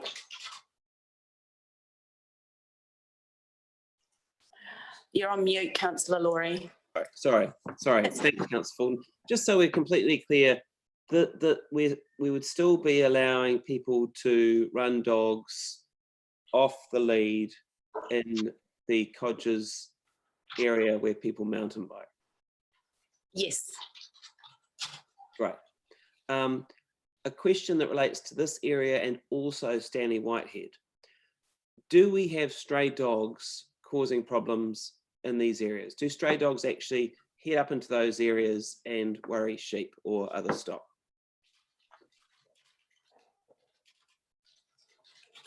Through the chair, we have in the past. I wouldn't say that it has the same frequency or issues as the Grampians. I can't think of any in the last year or year and a half, but we certainly have in the past. And the Tandragee. Yeah. Is there anywhere that we're going to be requiring dogs in the future to be on lead where people currently mountain bike with their dogs off lead in any of this? Apart from, we've already covered the Grampians, but in this part of town. So through the chair, we haven't changed other areas where mountain biking would be happening now from the original bylaw. From the original bylaw, so that's no change from the old bylaw? Or when you say the original, do you mean the draft? Do you mean? I mean the 2013 bylaw, the original. Oh, okay. So no changes from then. That's correct. Thanks. Councillor Skinner. Thank you for that. Hey, just a question to staff in regards to Tandragee. Obviously, good area. Codgers obviously a good area for dogs, and don't want to be changing that. But if we're making some changes off leash or on leash, just keep in mind we do have horses in that area on council land on the side of the Tandragee there. We've got the RDA at the bottom there, and then along the side you've got cattle and you have horses grazing. So I just want to make sure we're not making any changes that potentially impact how it's used in that area in regards to dogs being off or on leash. So where horses are grazing, can people walk? You've got the horses grazing on the land, which you generally don't walk, but you've got the RDA with the horses, But when we were talking about dog attacks, etc., not so much a stray, but often dogs are with other people, but they take off out of sight and can cause grief. But I don't want to create an issue that's not already there. And it seems to be working pretty well in that area at the moment with dogs. But I've just raising my concern that if we're changing areas on there from off leash, on leash to off leash, that wasn't the case. Just want to make sure we're not creating an issue. Any feedback from the staff on that? Well, I think through the chair, just to clarify, under the 2013 bylaw, all these areas are off leash. Yep. So, okay. Depending on what you say today, some of them will be going to on leash. Okay. No, very good. Thank you. Okay, so does anyone have any concerns around the officer's recommendation that this area remain off leash? Councillor McGurk. Just a quick question, just about the cattle. Is this the age of the cattle? Is it calving? Is it calves, or are they 2 years? And Sorry, I'm not a shepherd. I'm not the age of cattle. So no, I'm just very well. Is it used for just grazing, or is it used for raising cattle? I suppose there's a difference. they are beef cattle, I believe, for raising cattle. Yes. Through the chair, I've personally seen adult cattle and calves. Calves, yeah. Okay, thanks. So in this area then, could we be looking at some communication, a non-regulatory approach, which was signage reminding people that their dogs must be under voice control if they're off leash? Would that be an adequate, just to let people know that there are cattle grazing, and those signs might already be there, but we could be ensuring that those signs that clearly marks that area where there are cattle grazing. Through the chair, I don't think that would hurt. I'd like to think that dog owners are aware of those requirements regardless. Yes, but we could definitely do some signage around reminding people that just because a dog's off lead doesn't mean it can't be, it has to be under control. So it should be under voice control if it's off leash. That's part and parcel of being a good dog owner. Clear, I can see you've noted that down. So we're going to move on now to the Mai Tai area, where I understand the officers have had some second thoughts around that. So if you want to just speak to that really briefly, and then we'll take a 10-15 minute adjournment. So through the chair, similar to Tantra G, Mai Tai, as we found out, is largely cattle grazing. Yeah. Anything you want to add to? It's a reasonably open area as well, so it is cattle grazed, but also the line of sight is good. So we believe that dog owners with reasonable voice control can keep an eye on their dogs. Certainly different from our hilly areas, but in this area it is cattle. So it's only cattle in this area? Yes, that's correct. Okay, so again, we could take a similar approach to the Tandragee Reserve, where we have some good signage reminding dog owners that their dogs must be under voice control and that there are cattle grazing. I think that that's probably a good outcome. Councillor Sanson. Thanks, through the chair.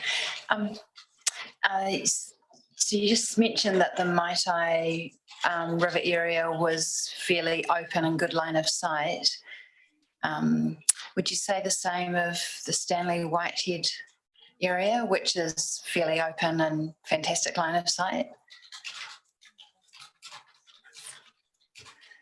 Yes, it is a fairly open area, but grazing with sheep, which if you would like me to read a statement from the grazier about his experiences.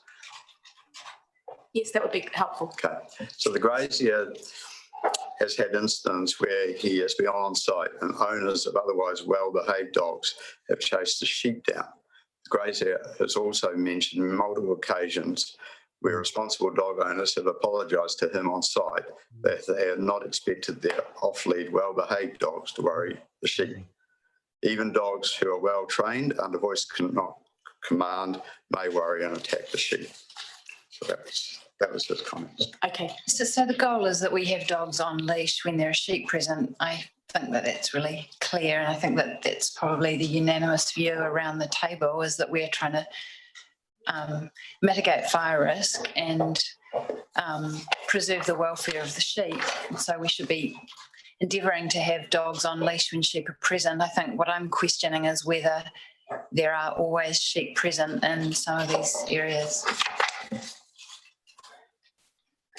Thanks, Councillor Sanderson, and we'll come back to that after morning tea. But I think it's an issue around enforcement as well. So we just need to mull that over a little bit more. So I'm happy then. I think we'll take a morning tea break now, unless anyone objects to the changes to MAP 8 and MAP 9. So MAP 8 and MAP 9 areas will now remain off lead. So that frees up a considerable amount of land for dogs to remain off lead. Off lead, is it off lead or off leash? Off leash, we've also transitioned from using the word lead to leash, which will be updated in the maps. So I think that in many ways, the fact that those two large areas have been opened up again for dogs to be off leash, and that addresses Councillor Laurie's concerns around mountain bikers being able to exercise their dogs off leash as well. And we can use adequate signage around cattle grazing there. So the issue to resolve is Sir Stanley Whitehead Park, and we're just going to discuss that a little bit during our adjournment. And then when we come back afterwards, we'll move on to the next recommendations, 10, 11, 12. I'm just going to ask the officers if maybe during the adjournment, if we can break recommendation 5 up into parts, up into 4 parts, please, because each map is actually we've got quite different outcomes for that. So if the staff could please turn number 5 into 4 separate parts, that would be really helpful. Okay, we'll just adjourn now for 15.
and Councillor Rainey back. Hopefully they'll join us in a second.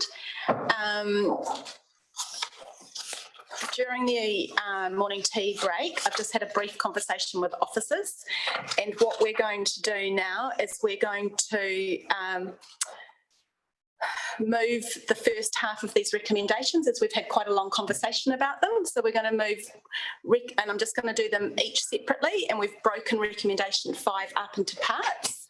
So I'm going to start, and recommendation number 2, we've moved to the end of the agenda. We're going to put that right at the end because that's once we have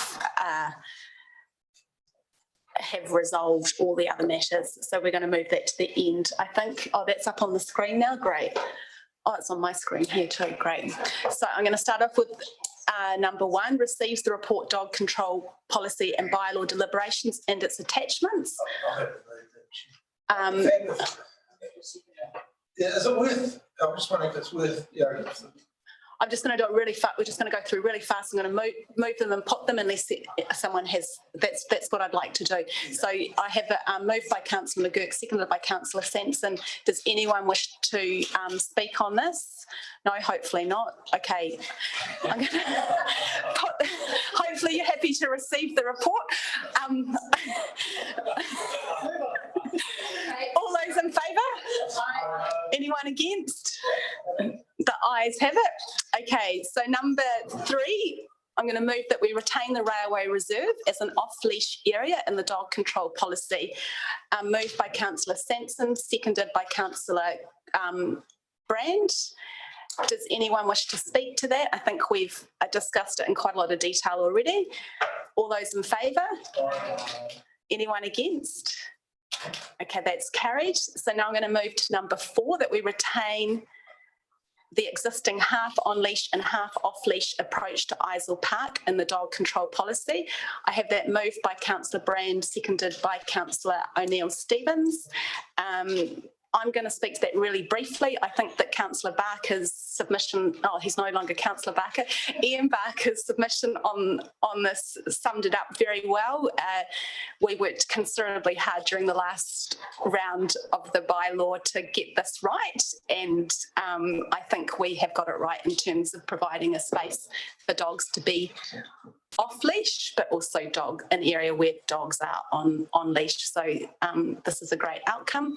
So does anyone else wish to speak to number 4? I'm going to put that then. All those in favour? Anyone against? The ayes have it. So now we're going to move to number 5, and we've broken that up into some parts. So I'm going to move that we're going to amend the dog control policy to require number 1, dogs to be on leash in the grazed area of the Grampians Reserve, which is map 6, and dogs to be on leash in the grazed area of Sir Stanley Whitehead Reserve, map 7. I'm going to have a mover. Does anyone want to move that? Councillor McGurk. I'm just saying.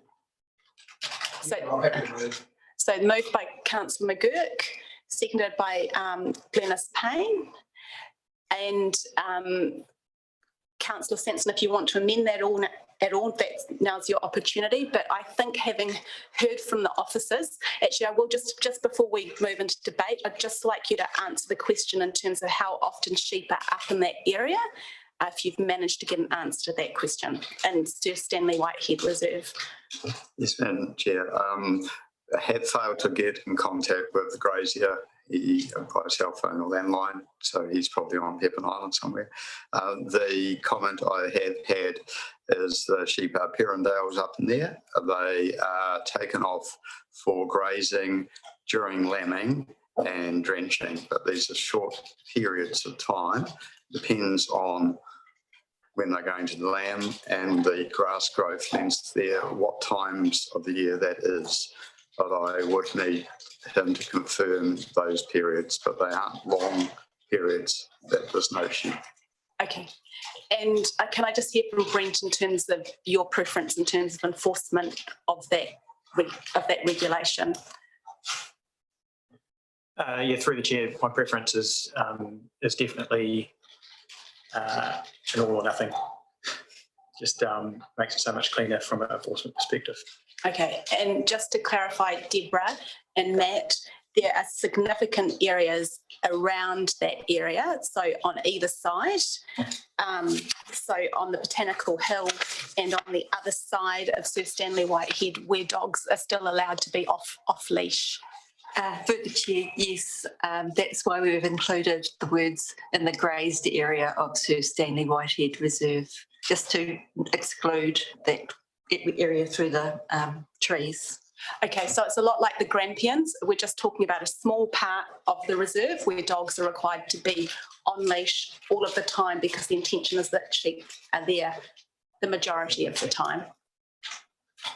Majority of the time, 80% of the time, we'd expect sheep to be there. Yeah, okay, great. Does anyone wish to debate this? We've talked about it quite a lot, debate or amend that recommendation. Councillor Sansom. So I guess I support that we have dogs on leash in permanently grazed areas for the welfare of the sheep. I do question how often sheep are in Sir Stanley Whitehead Reserve. I understand that the Grampians is now permanently grazed. I wonder if it would be helpful to have that dogs to be on leash in the permanently grazed area of the Grampians, or if there should just be some communication around that, communicating to the community that that area is now permanently grazed with the Wiltshire sheep. I mean, that was kind of, I guess, fairly new information. So I think, Councillor Sansom, the intention is that these two areas are permanently grazed in terms of weed management and fire risk, and in terms of enforcement, the only times the sheep will be removed is what we've heard is for lambing and drenching. And so in terms of enforcement, it's really hard to create a policy and bylaw which regulates for those occasional times when sheep are removed. Yeah, and I think as well, in terms of consistent messaging to the community, if everyone knows through this, when you walk through this gate, you've got to put your dog on a lead, then there's no chance of a dog owner not remembering or not seeing sheep and so thinking there's no sheep and then there are sheep. So I think this is around the health and safety of our community around fire, plus the health and safety of our sheep. And just to be really clear with dog owners, it might be that you have a teenager who's walking their dog, you know, that kind of thing, just to be really clear that you see a sign and you're required to put your dog on lead through that part of the walkway. Councillor McGurk. Yeah, I'll speak in support of the recommendation that's up there. I think the important principle here is clarity and certainty, that dog owners and members of the public are clear and they are certain what is on lead and off lead. And once you bring in, I'll use the word fuzzy terms about, you know, if sheep are present or at other times, things like just adds confusion. And it does actually bring the bylaw into disrepute, and it makes it pretty much unenforceable, or if not difficult to enforce, if not impossible to enforce. So we're making these bylaws, they are subordinate legislation, and the important point is that it is clear and certain, and this achieves that. Okay, thank you, Councillor McGurk. Councillor Brand. Thank you, Madam Chair. I'm sort of a bit conflicted because with the Grampians, I totally agree and accept that we should have that as a leashed area with the incidents that have happened up there and the fact that the grazer will increase the level of sheep knowing that it is an on-leash area. So I totally accept the Grampians. Yet with Sir Stanley Whitehead, I do not accept that it should be a leashed area. Therefore, I did mention some communication strategies and ways of managing that to members of the staff during our break. And I think that having used that area quite a lot myself and seeing how that is managed with the people that take their dogs, I feel that there is a more softer approach that can be managed. And I appreciate about the lambing and the drenching and being aware of the timeframes and when they fit. But I cannot support that being a blanket for the Sir Stanley Whitehead. Thank you. Okay, so you're just speaking against, you haven't got an amendment? Okay, all right. Okay, Councillor Sampson, you have an amendment? 252. Mm-hmm.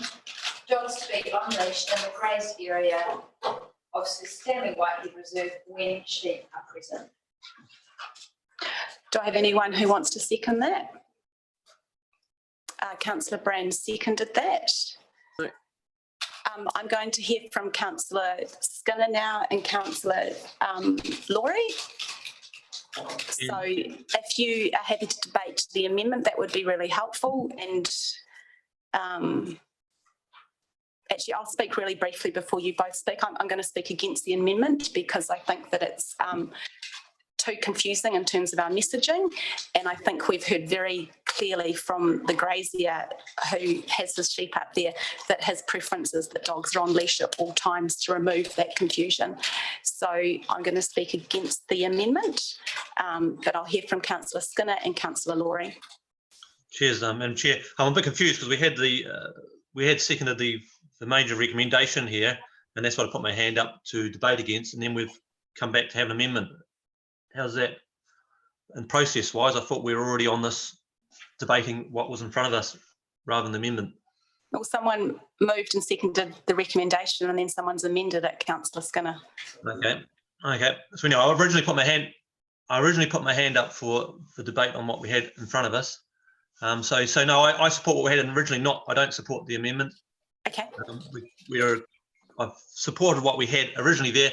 It's just of complicating things somewhat, and whether sheep are there some of the time or not all the time, it's important that we do have free access for the sheep in the farm to the sheep up there. But we had a period there where it got so bad in those areas with the dog fatality, the sheep fatalities, that the farmer quite rightly took his sheep away, and that was a great cost to us. There's no way mechanically we can do the same sort of weed control, gorse, pine, etc., and keep the grass down for fire risks. And as I mentioned before, even though sheep can be moved off and on, there are stragglers of sheep that is a great area that they can just be caught up in, and they are always there. So we've had a huge issue. So if there's anything that's going to impede the goodwill of our farmer who puts the sheep and moves the sheep a lot around the different areas we need, if we lose that financially, ecologically, and fire risk factor, become a huge problem for us. And I'm talking as Sport and Rec Chair of Reserves. It was an issue I'm very much concerned about, that we lose that, and it's taken a lot of energies and good work by our staff and the sheep owner to have a sheep back up in those areas, and we want to make sure those are protected. And he's spoken many a time of some horrific things he's seen, and it's not just dogs running loose, it's dogs with owners, but they just get out of sight and the dog changes character and from the least expected. So there's been a growing problem. So I don't want to complicate things and then make it nervousness or anxiousness for the farmer having sheep up there. And there are some working bits of land up there, and they do a great service for us. But I'm also conscious that we've got to have areas where dogs can be exercised, and I believe we've already got that. But the city's growing and the usage of areas is growing, and we've got to protect these reserves with the sheep, etc. Right. Thank you, Councillor Skinner. Councillor Laurie. Councillor Laurie, you're on mute. So I've had two speak against the amendment. Thanks, Councillor. I've got just some quick questions. I mean, I understand I'm sympathetic with the amendment, but I want to know that if we actually accepted it, how would people know when there are sheep on Stanley Whitehead Park? The reserve doesn't offer clear line of sight all the way through, so there would have to be a sign. Who would be responsible for that sign? So, Councillor Laurie, I think we've already heard from the officers that would be difficult to enforce. You'd have to have someone who's physically changing the sign, and then you'd have to be relying on all members of the public to read the signs, and the signs could be changing. So we can hear briefly back from the officers on that, but I think we have heard from them already. But I'm just wondering. you also just, officers, can you just clarify the area, how much land there is around this reserve, around the grazed area, which dogs can be off leash? Because it's significant as well. Through the chair, there's the walk up the Botanic Hill and coming towards the grazed area, and then there's a walkway across the grazed area, and then coming down the Walters Bluff side, there's probably another 10 minutes or so of walk. So, Madam Chair, Sorry. Through the chair, can I just add to that? And it comes to Councillor Courtney's question earlier about lots of people are saying we're making all these areas on leave that were previously. So if you have a look at page 51 of the agenda, I've done a bit of a analysis looking back at what's changed since the 2013 bylaw in terms of new areas coming online. And I've also looked forward 10 years because this bylaw will be in place for 10 years to look at what new areas are likely to be developed. And so we talked earlier about the 17 hectares that are going to be added to the Grampians that we know about. There's been additional neighbourhood reserves which have been added in the southern part of the city near Saxton, Ngāwhatu and Marsden Valleys as those subdivisions have come online. These are all on leash though, so whilst they're new areas you can exercise your dog, they're on leash, okay?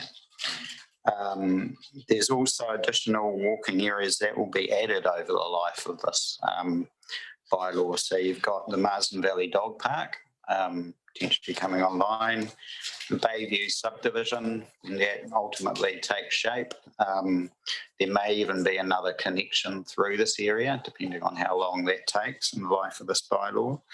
Then you've got the Saxton subdivisions that have occurred where you've now got a walkway along the Saxton Creek, and there's potential with the Mai Tai development area as well. So, and these areas are all adding different walking experiences. So a lot of those new ones are along Esplanade reserves, so you've got a streamside walk and that sort of thing. So I just thought it'd be useful to provide that bit of context to the discussion at this point.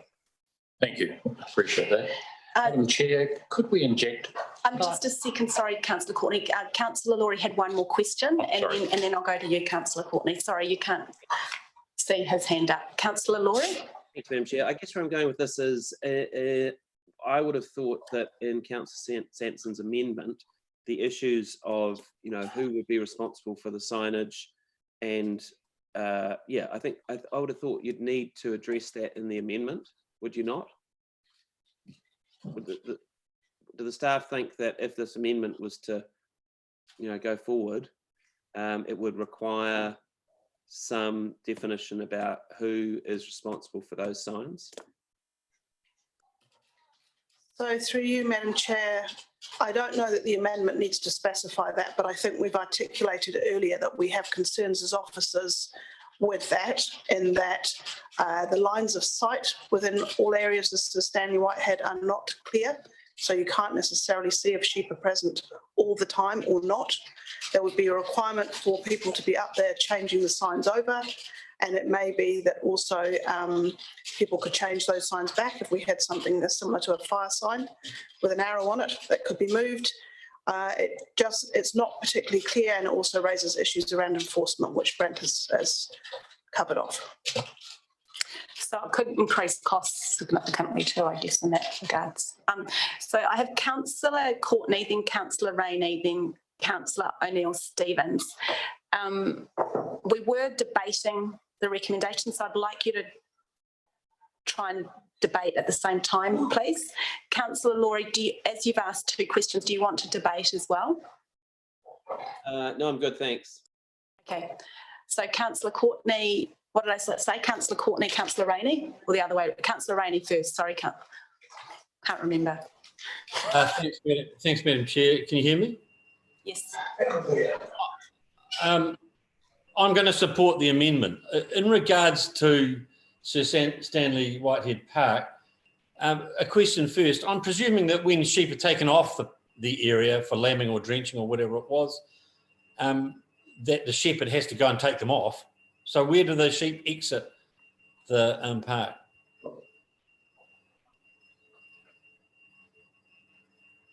Through the chair, we currently have an arrangement through Bayview subdivisions. We have an exit gate that we use the shepherd uses to take the sheep off. So I presume that's not that far from the track. Through the chair is just by where Botanic comes out of Botanical Hill, up by the where the Lantern Festival occurs. Right, so indeed the shepherd could change the sign over at that time, and then it would only take a drive up the subdivision at the other end of the park to change the sign over. Would that be correct? This is correct, but just a scenario on signs, obviously we've put up hundreds over the last year, this first part of the year with a drought and then with COVID. Those signs have to be inspected once a week because people enjoy changing signs or taking signs or doing things with signs. So we can never guarantee that the one changeover that the shepherd has done will stay in place all the time.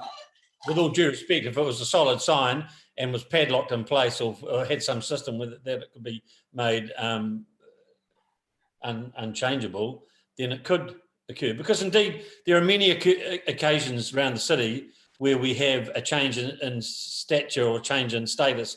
For instance, if there's a sewage spill at the beach, we have to put up signage, or if there's a playing ground that's unplayable because it's too wet, we have to let people know about these things. I think in this instance, Sir Stanley, because it's being a long, narrow park, is probably one of the places where it would be possible to make some kind of allowance. Not that it's going to be very often. I will be supporting the amendment. Councillor Courtney. Madam Chair, my comments are just to be helpful, quite frankly, and I want to ask of officers, Officer Matt, for example, you know, what's the costs involved following a dog attack on a sheep?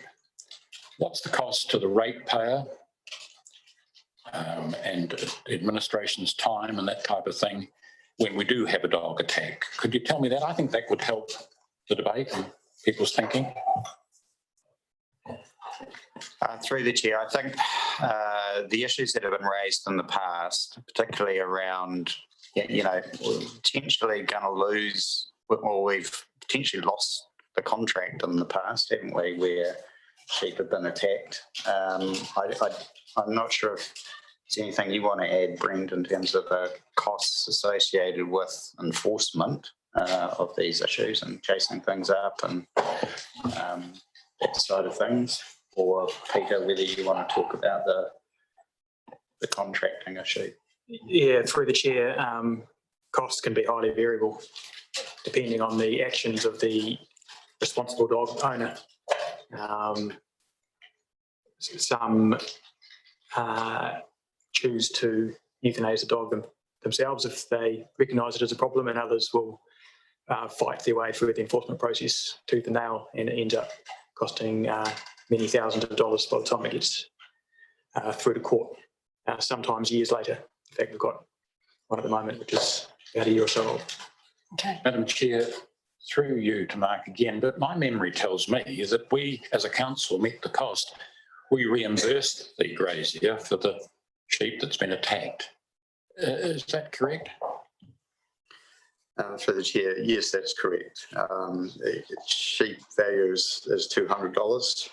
And then the grazier's time in dispatching the sheep and disposing of the carcass.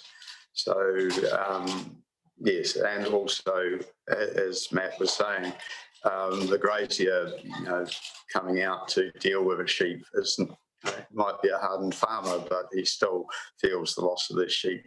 That's why he pulled away from grazing the Grampians previously. Thank you.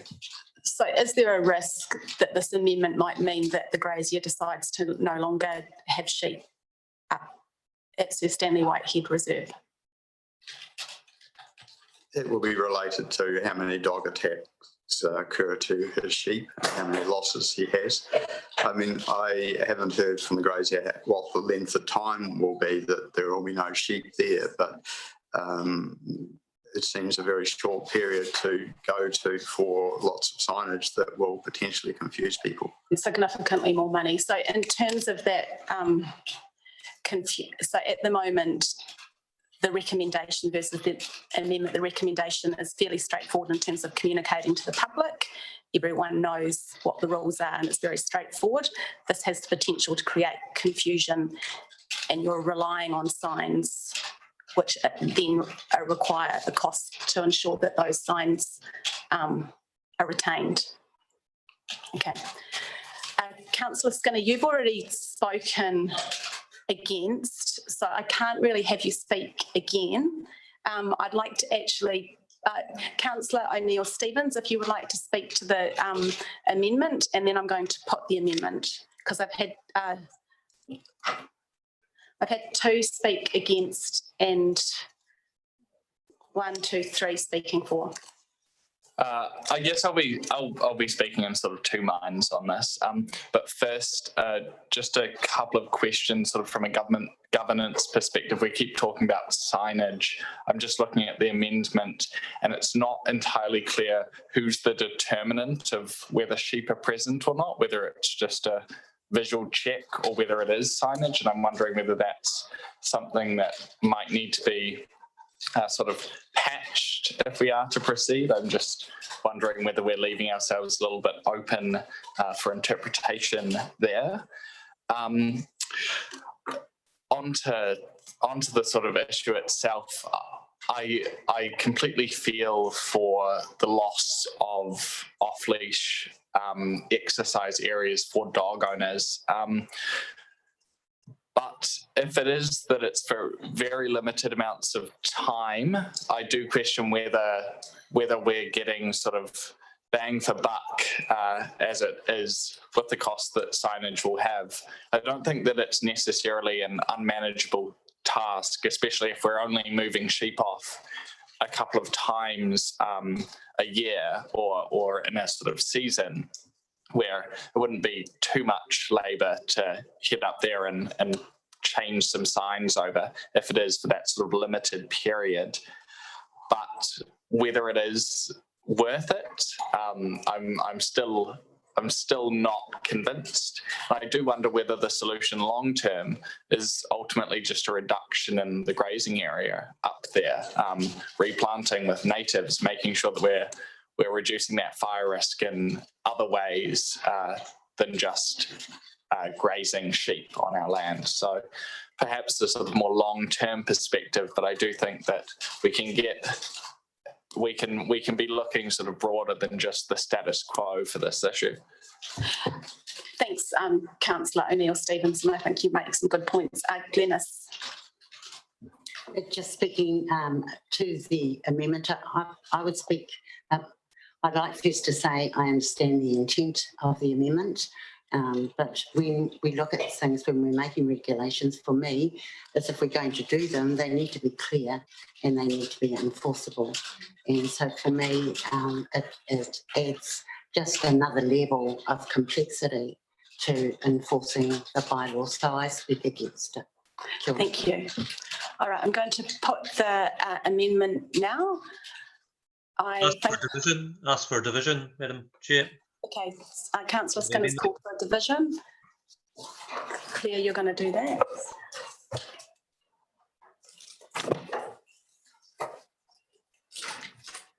So the amendment's just, oh no, it's on both. Councillor Brand.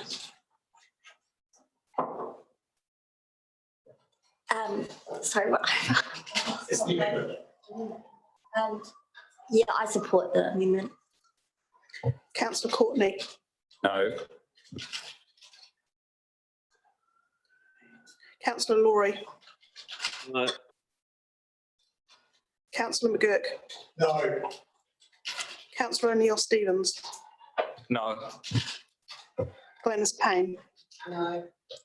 Councillor Rainey. A point of clarification, I thought the amendment was pertaining only to Sir Stanley Whitehead Reserve. Yeah. I can't hear you, sorry? Yes, that is the amendment, councillor Rainey, but it's so number one hasn't changed. It's just referring to number two. Oh, okay, right. Councillor Rainey, I vote yes for the amendment. Councillor Sansom, Yes. Councillor Skinner, No. Councillor Fulton. No.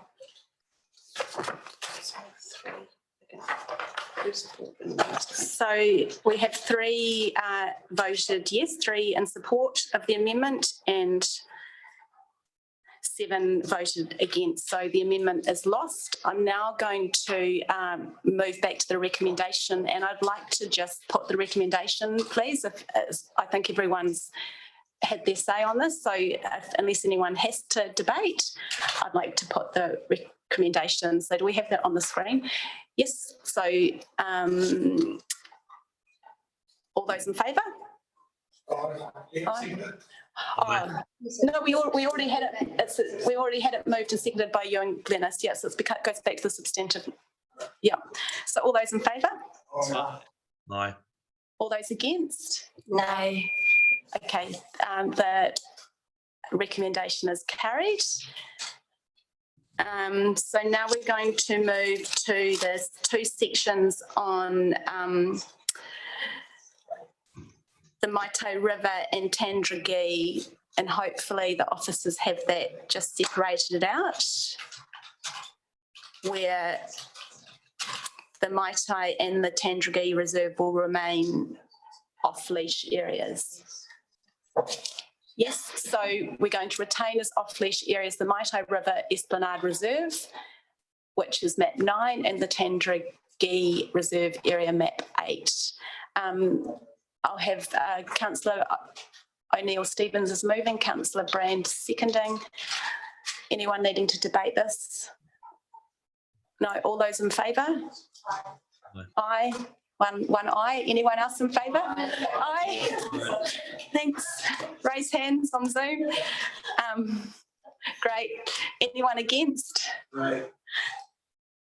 You're against it? Okay. Do you want that noted? No. Okay. All right. So that is that recommendation is carried.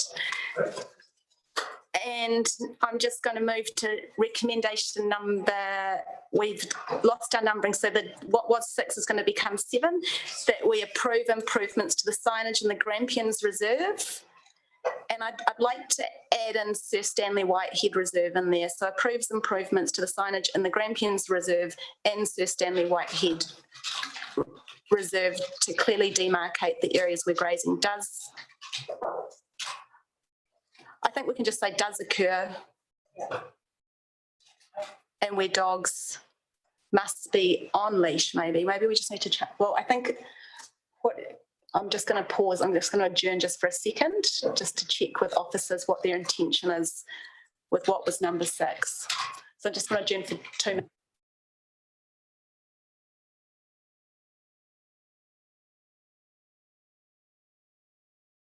Oh.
Okay, sorry about that. So in the interest of trying to speed up this meeting just a little bit so we can have a lunch break in 20 minutes, 25 minutes, I'm going to move on to what was number 7 in our recommendation, and I'm going to let officers work on some words around improving signage in the Grampians, the Sir Stanley Whitehead Reserve, the Tandragee and the Mai Tai, and the Railway Reserve. So they're going to come up with some words. So just to ensure that we are improving our signage across the city. And we'll come back to that at the end. So I'm going to move on to number 7, which is around Manako Reserve right now. It should be fairly straightforward. Councillor Sansom is happy to move. And Councillor O'Neill-Stevens is happy to second. Matt, do you want to just speak to it really briefly? This was an issue which was brought to us after the last bylaw went through. Through the chair, that's correct.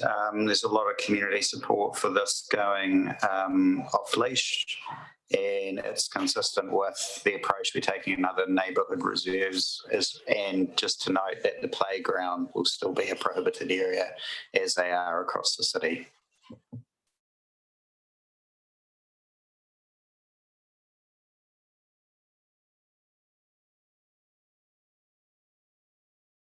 I'm not on. Thank you, Councillor O'Neill-Stevens. So who we have had that moved and seconded. Does anyone want to speak to it? Councillor McGurk. Yeah, I'll speak to it very, very briefly. I think it was the last term of council, we had quite a submission from residents in the Stoke area for making this a off-lead area because it was proximate. And I think it's almost a trade-off because one of the other recommendations that we've got is turning the area along Whakatū Drive into a on-lead area. So it's, to me, it's a bit of a trade-off, is that we've turned one into a on-lead into off-lead, and I think it's fair and reasonable for us to, in light of the council submissions that we've had and past history, is that we provide something that's proximate to that area. So for those reasons, I'll support it and encourage others to do as well. Great. Does anyone have any more questions or wish to debate this? In which case I'm going to put the recommendation. So it's that we amend the dog control policy to include Manako Reserve as an off-leash neighbourhood park, excluding the playground, which will continue to be dog prohibited. All those in favour? Aye. Anyone against? That's carried. I'm an aye too. So we're going to move on to number 8 in our run sheet. The numbers have changed slightly and I haven't got it up on my computer screen anymore. So are you, EJ, are you keeping up? Yes. Yeah. So number 8 is that we retain Te Toki Reserve as an off-leash area in the dog control policy. So that's map 16 of attachment 4. Matt, do you want to briefly speak to that and why we went out proposing it be on lead, but now you're happy for it to remain as off leash? Sure, through the chair. So basically we went out as an on-leash area because of the perception that it had high ecological value, because it was classified as a conservation reserve, and we thought it was the Conservation Act provisions applied, which automatically means it should be an on-lead area. But actually that's not the case because the reserve isn't managed by DOC, it's managed by council, so the Conservation Act is not relevant. Also, we had evidence through the hearing process from the trapping groups in that area saying it's not a significant, dogs attacking birds isn't a significant issue. And we clarified that it is weka that are predominantly in that reserve in terms of ground birds. And again, I guess to a degree, there's limited off-leash areas in that North Nelson area, so we've changed our what we went out with to be an off-leash recommendation. Okay, thank you. Do I have someone who'd like to move? Councillor Brand, seconded by Councillor Sanson. Does anyone have any questions or wish to debate this? Okay, all those in favour? Aye. Nods, yep. Anyone against? So that's carried. So we're going to move on to Whakatū Drive, foreshore, so number 9. So that's map 15.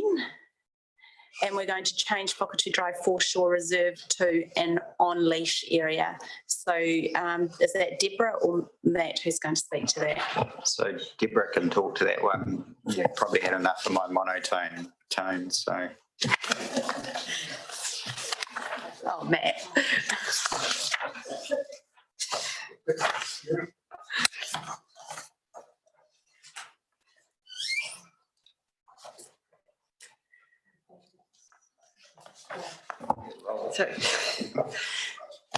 Sorry about that. So this came up during the initial discussions after the councillors considered the draft proposal, and we were asked to go away and look at other areas that may have conservation values that we hadn't considered. And one area that was identified was Whakatū Drive Foreshore Reserve, and because of the wildlife in that inlet. And that submission was strongly supported by the Waimea Inlet Forum Working Group and the Ornithological Society. And there were only a few submissions. 6 were in support of the proposed change and 3 were opposed. And one of the reasons that we can also feel comfortable about changing this to a on-leash area is the significant amount of off-leash exercise available in the area.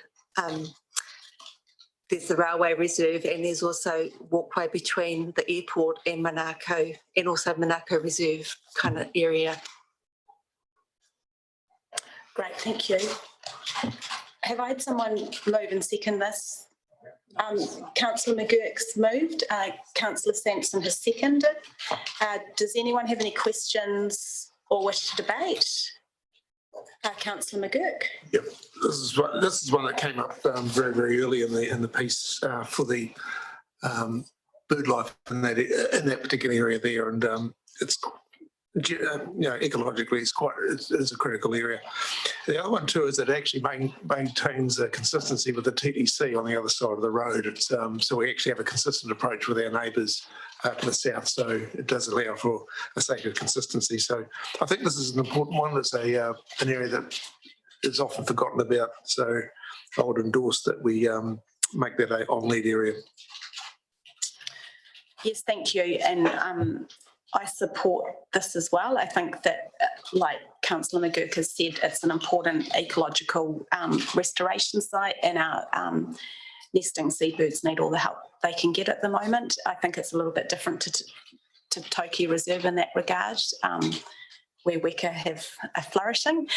And so I think that I agree that there are lots of other areas where dogs can be off leash safely in this area and other parts of the city as well. Plus we have the back beach too for people who want to be at the beach. So if anyone else wants to speak for or against, no, I can't see any hands up on Zoom. So I'm going to put the recommendation then. All those in favour? Anyone against? No, that recommendation is carried.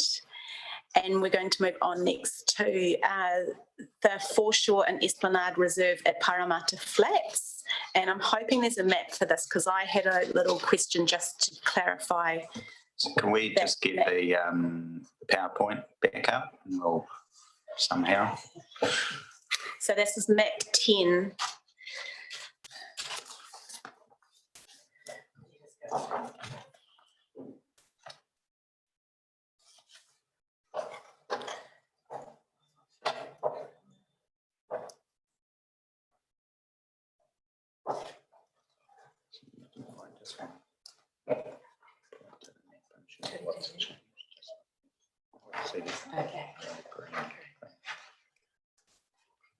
that.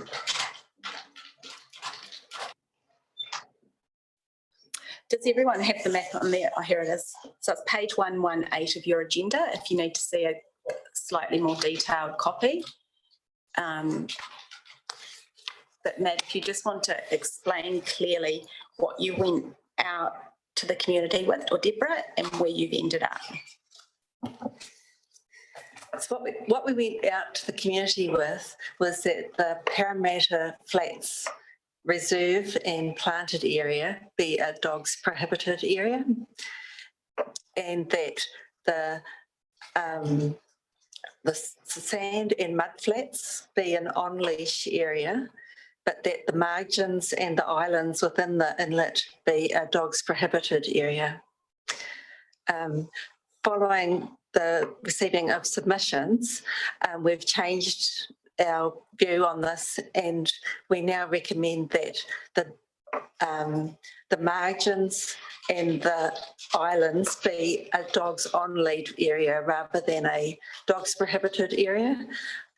This is mostly informed through the Ngāti Tama Trust's submission that they want the area to be on leash. Their concerns are that there be more enforcement in this area because there's a Europa, a burial area, and they don't want any dogs, you know, off leash digging anything up. And the reason why we think the margins should be on leash rather than a prohibited area is the logistics of people getting through to the mud and sand flats to walk their dogs. And some of those submitters who requested that they were opposed to not being able to go there is that there's very few places, you know, if they can't walk there, the roads are quite windy and dangerous, so they need an open area for being able to walk their dogs. So that's the main things. There's no change to our recommendations for the Parramatta Flats Reserve planted area. Okay, can you just clarify for me that little bit in yellow, which is going to go from prohibited to off lead? I got a little bit confused by that bit. Right, that will be one of the margins. Oh, is it off lead? Is that the bit at the bottom of, so it says prohibited to off lead, and it looks like it's a little yellow bit down in that corner. Yeah, what's that? Sorry, I don't know. So there's no text change that relates to a particular part going from prohibited to off leash. So in your legend, you say proposed dog bylaw changes. You've got off lead to prohibited, on lead to prohibited, and you're proposing that they both remain on lead still? So that's just right. Those prohibited. Something that goes up off lead. You know what? The only thing I can think of is it part of the grazed area. Peter lives there, so he knows this area best.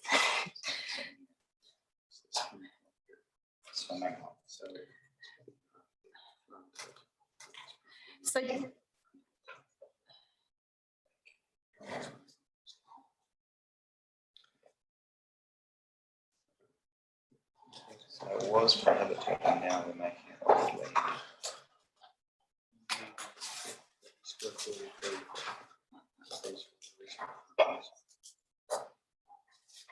should be there. And is this staying prohibited too? Yeah. This is off lead. Yeah, that's it. Our conclusion is it's a mapping error. The text is the correct. Okay, so you think it's an error on the map? Okay, so just to be clear, then the hashed area in red, which says Parramatta Flats, that will remain dog prohibited. Yes. And then the area in green and the area in red with the little dog footprint will become dog on lead. Yes. And that mapped area in the communications will be extended out to be the whole of the. And the area in purple is dog on lead. Okay, so the area where dogs have been prohibited remains prohibited, and then the areas where dogs have been allowed. So Some of them was on lead, some of them was off lead, and it's all becoming on lead rather than prohibited. the Delaware Inlet was already a on-leash area, the sand and the mud flats. Yeah. Okay, Councillor McGurk. Yeah, I'm actually quite confused this year because the way this map is written is what is currently prohibited is now won't be prohibited according to the text, because if that was the case, there needs to be a code for the hashed area. That should actually, because what you're telling me is that will remain prohibited, but the way this map is written, prepared, that's not clear. It becomes existing dog laws, you've got dogs prohibited, and it's not mentioned at all in the new bylaws. So by the assumption that I'm making, and maybe others are doing as well, is that you've changed the status from going from dog prohibited to no status. To which area? The red hashed area. I think that's because they didn't go out and consult on that, Brian. So I think the amendment is just, or the recommendation is just referring to the area in green and red. We didn't consult on that. We did consult on that. What I'm talking about is this area here. Yeah. The planted area. Oh. Yeah. That will remain prohibited. Yes.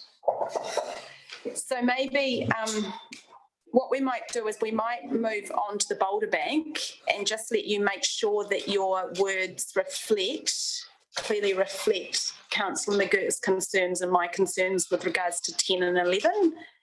So we'll just move on and we'll move on to 12 for now. Yeah. Okay, great.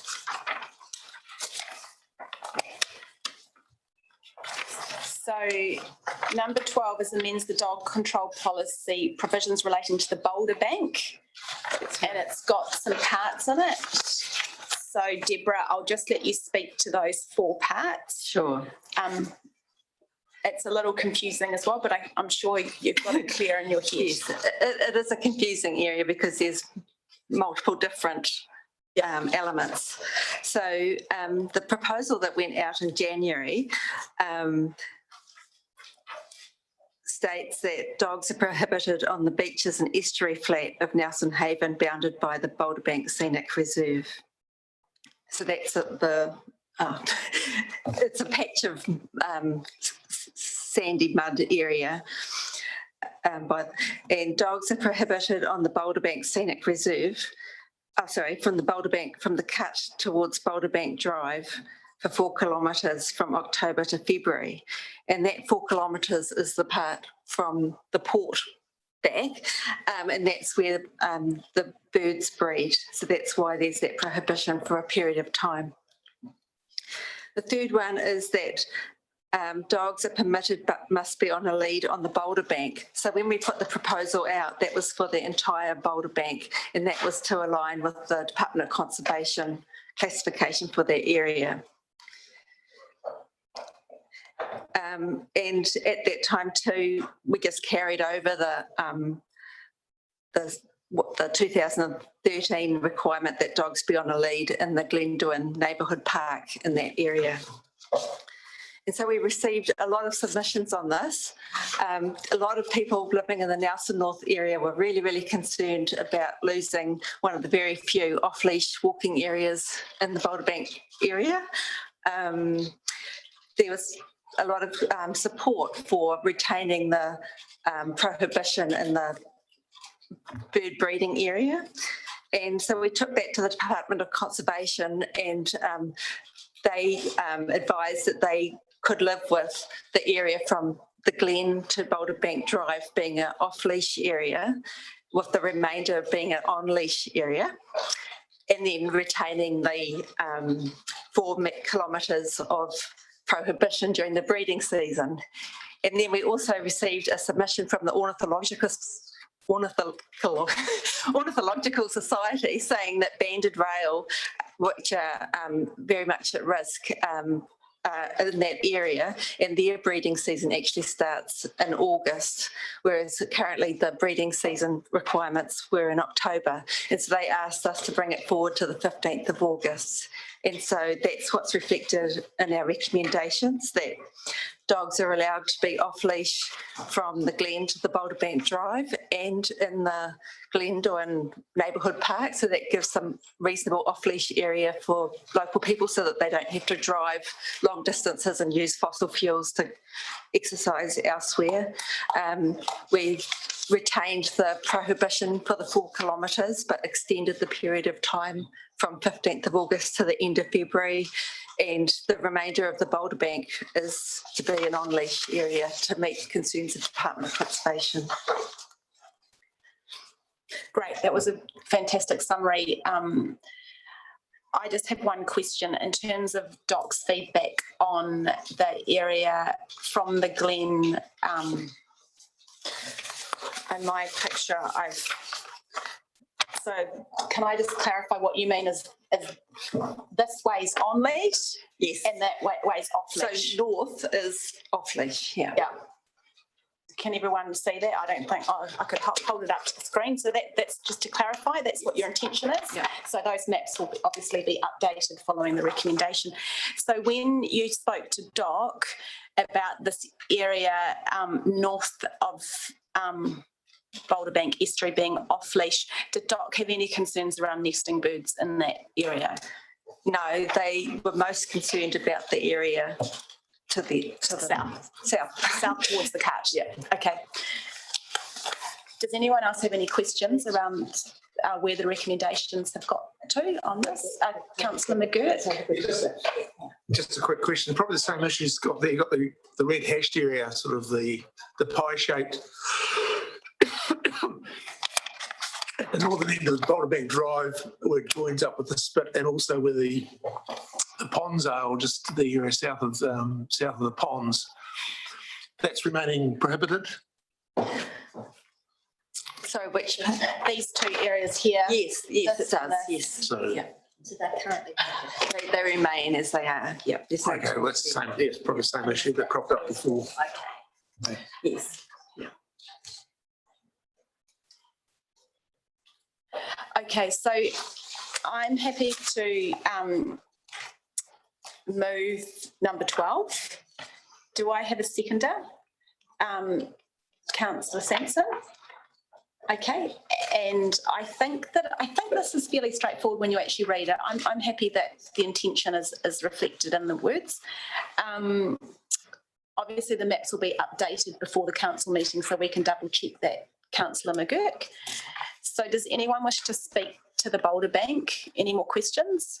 In that case, I'm going to put that recommendation. All those in favour? Anyone against? No, great, fantastic. We're moving on. Number 13, deletes the number of dogs policy from the council's dog control policy.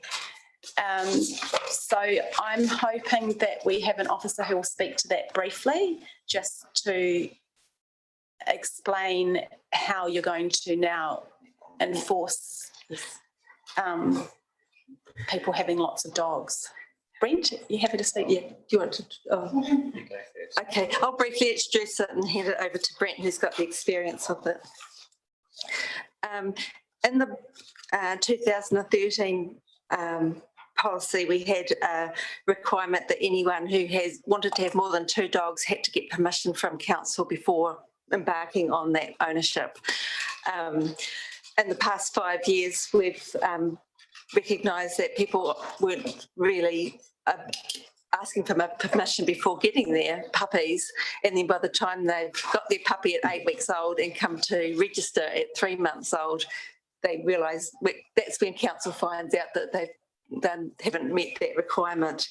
And I'll just hand over to Brent to explain why that's how we can manage that through the Dog Control Act better than through upfront permission. Okay. Through the chair, yep, that's pretty much our findings. Currently in the bylaw, there's a clause which, I don't actually have it in front of me, but there's a clause which outlines that if dogs are creating a danger or a nuisance, then dog control officer has the ability to require them to do a number of things. And one of them is reduce the number of dogs on the premises. So the logic behind the recommendation to remove the requirement for to get permission to council to have more than 2 dogs was, one, we were finding very rarely was that happening anyway. People would go and get a 3rd dog without asking, and then we would be in that position of trying to decide whether or not we would give them permission for something which they'd already done. And the only reason why normally we would decline such permission was if there was a nuisance being created from the number of dogs, in which case there's already a provision in the bylaw to enable us to require them to reduce the dogs anyway. Okay. So that was the logic behind the recommendation to remove it. It just seems to create a unnecessary complication. Okay. I have a question from Councillor O'Neill Stevens and a question from Councillor Courtney. I'll just ask one quick question. Did you turn your mind to increasing the number up to, say, 10, to having a different number than 2? No, not really. Oh, okay. Councillor O'Neill. I was just going to say I'm happy to move the recommendation. Councillor Courtney.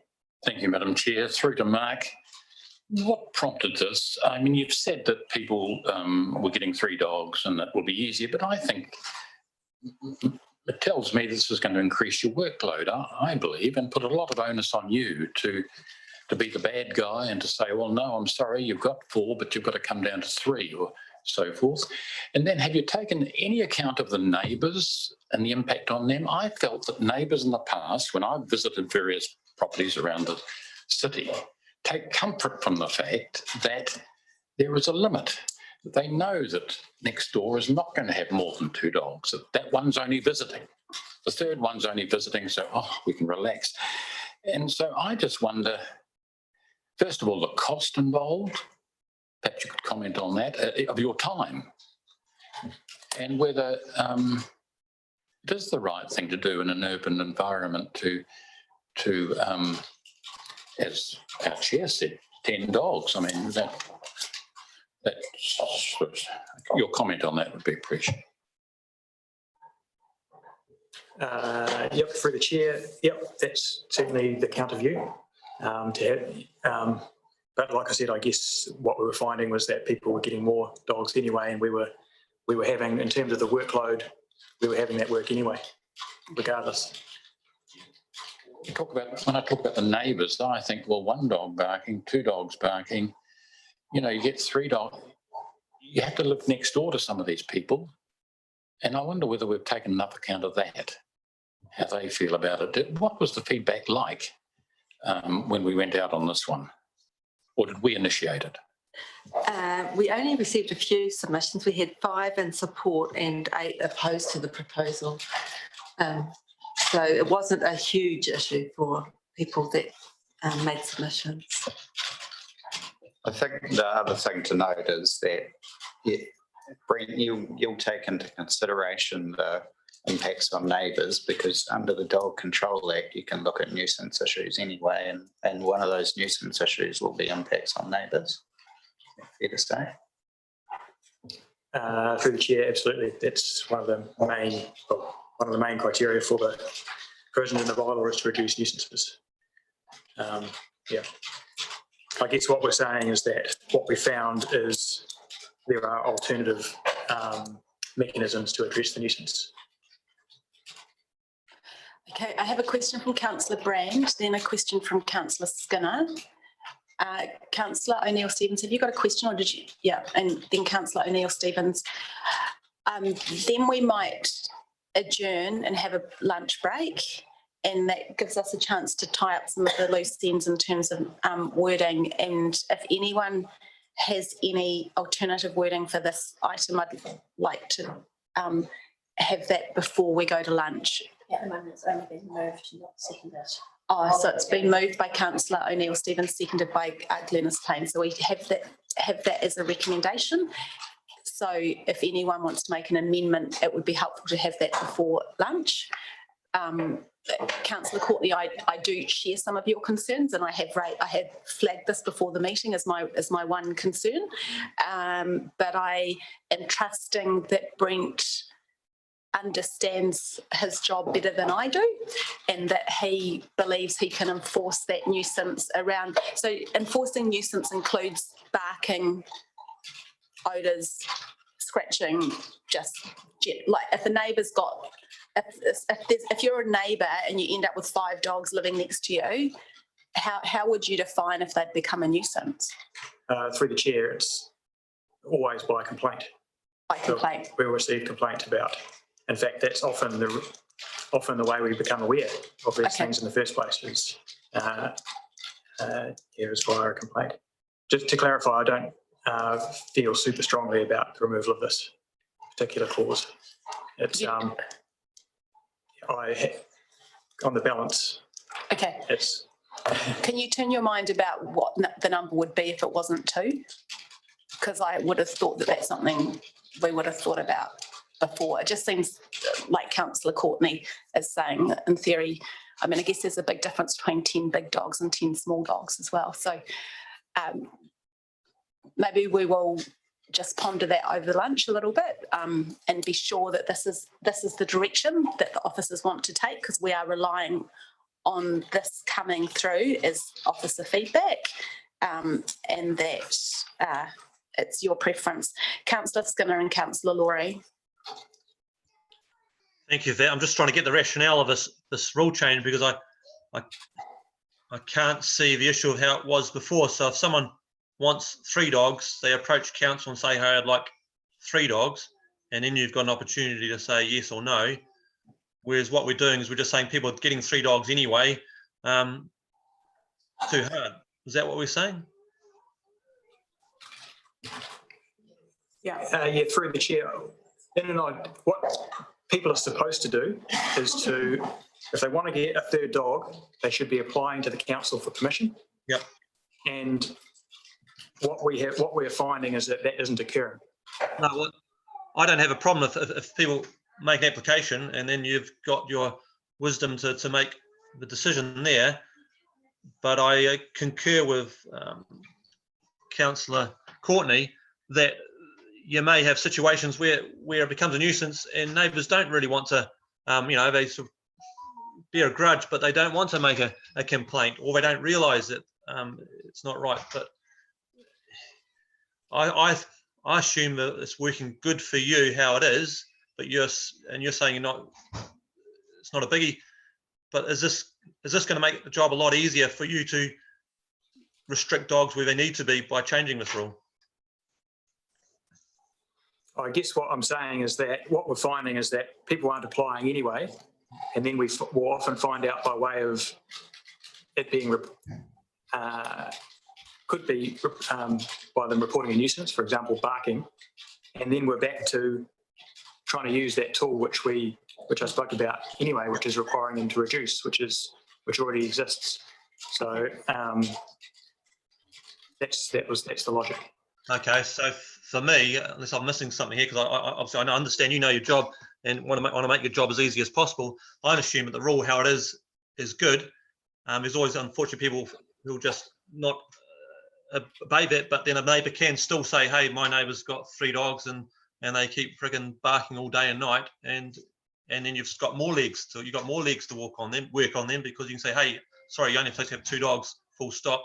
Can you please justify me the 3 dogs? So I would have thought how it is at the moment, prior to this change, is gives you the best leverage and the best control and most common sense for an urban environment. Okay, thanks, Councillor Skinner. I think what we've heard from the officers is they're saying the opposite to what we think. I understand that that's the logical. It makes sense what you're saying, Councillor Skinner, but the officers are saying the opposite to that. What I'd like to see, sorry, I was just like Mr. Edwards was about a bit earlier, sort of give a commentary that it didn't matter. I think he said, I don't want to get him out of context. He did say along the lines, it didn't matter too much, this one either way or the other, but I don't want to put it out of context. But he got cut off at that point. It'd be good to hear that a bit earlier, if he's able to comment. You'd like the officer to clarify what he meant by it didn't matter so much, I think, Brent? Yeah, just to clarify on that, I did think long and hard before recommending this. It wasn't one which I felt very super strongly that it had to happen for it to be an important part of the bylaw, if that makes sense.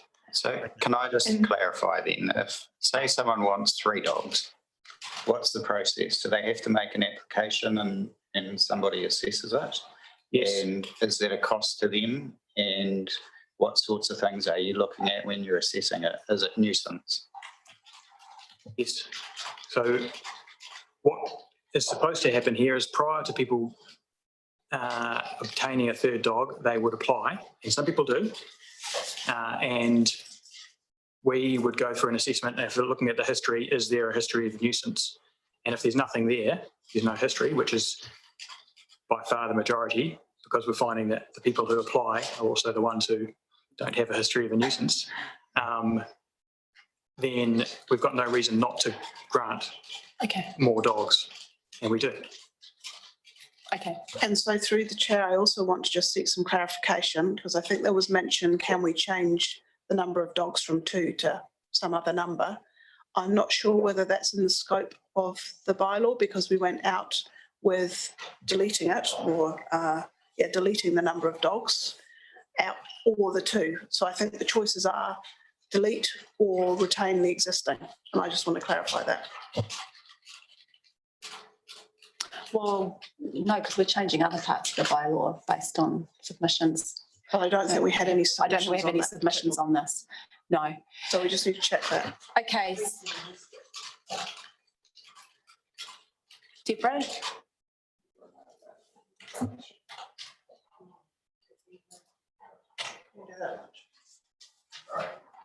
We'll do it at lunch. Okay, so we have the recommendation. I haven't heard of Councillor Laurie. I'm going to hear from you really quickly. Apologies, Councillor Laurie. Did you have you on my piece of paper, but. Thank you, Councillor Fulton. So I'm concerned about unintended consequences. I totally understand the reason that this is being put up, but is there a risk that if we delete the policy, we'll get more people thinking, awesome, more dogs allowed, and that will lead to more homes having 3 or more dogs, and that will lead to more problems? Okay. What I'm going to do now is I'm going to adjourn for lunch. We have the existing recommendation that we delete the number of dogs policy from the council's dog control policy. That is we've had that moved and seconded. If anyone has an amendment that they'd like to make, could you please either email it through if you're on Zoom, Councillors Laurie, Skinner and Rainey, or let the officers know during the lunch break. And during the lunch break, can officers be sure that they're happy that there won't be unintended consequences, as Councillor Laurie has raised? So we just, when we come back. And we're going to come back in 45 minutes, so it's going to be 1:15. 1:15. Yes, it's secure in here. And yeah.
I think so, yeah.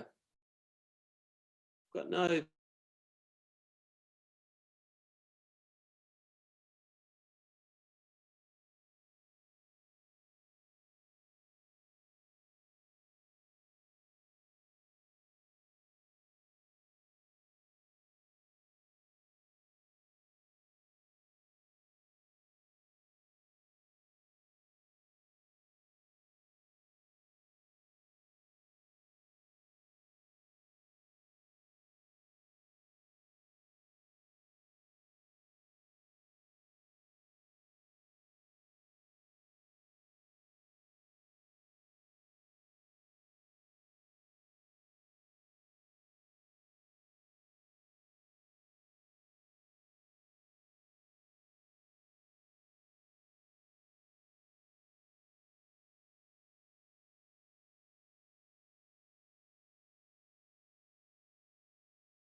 Hey, Matt.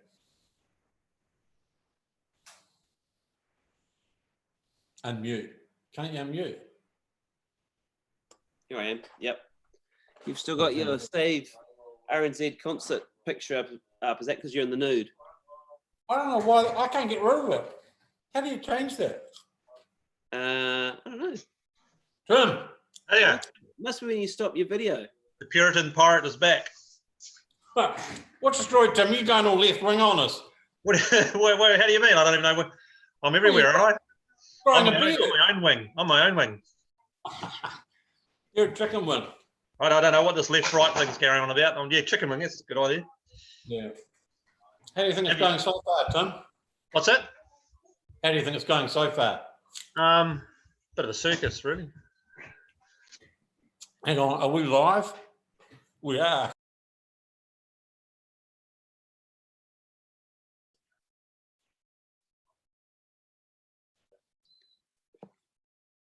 Oh, did you get muted, Matt? It's a nice start, Tim. I keep being muted by the host. Yeah. See you, everybody.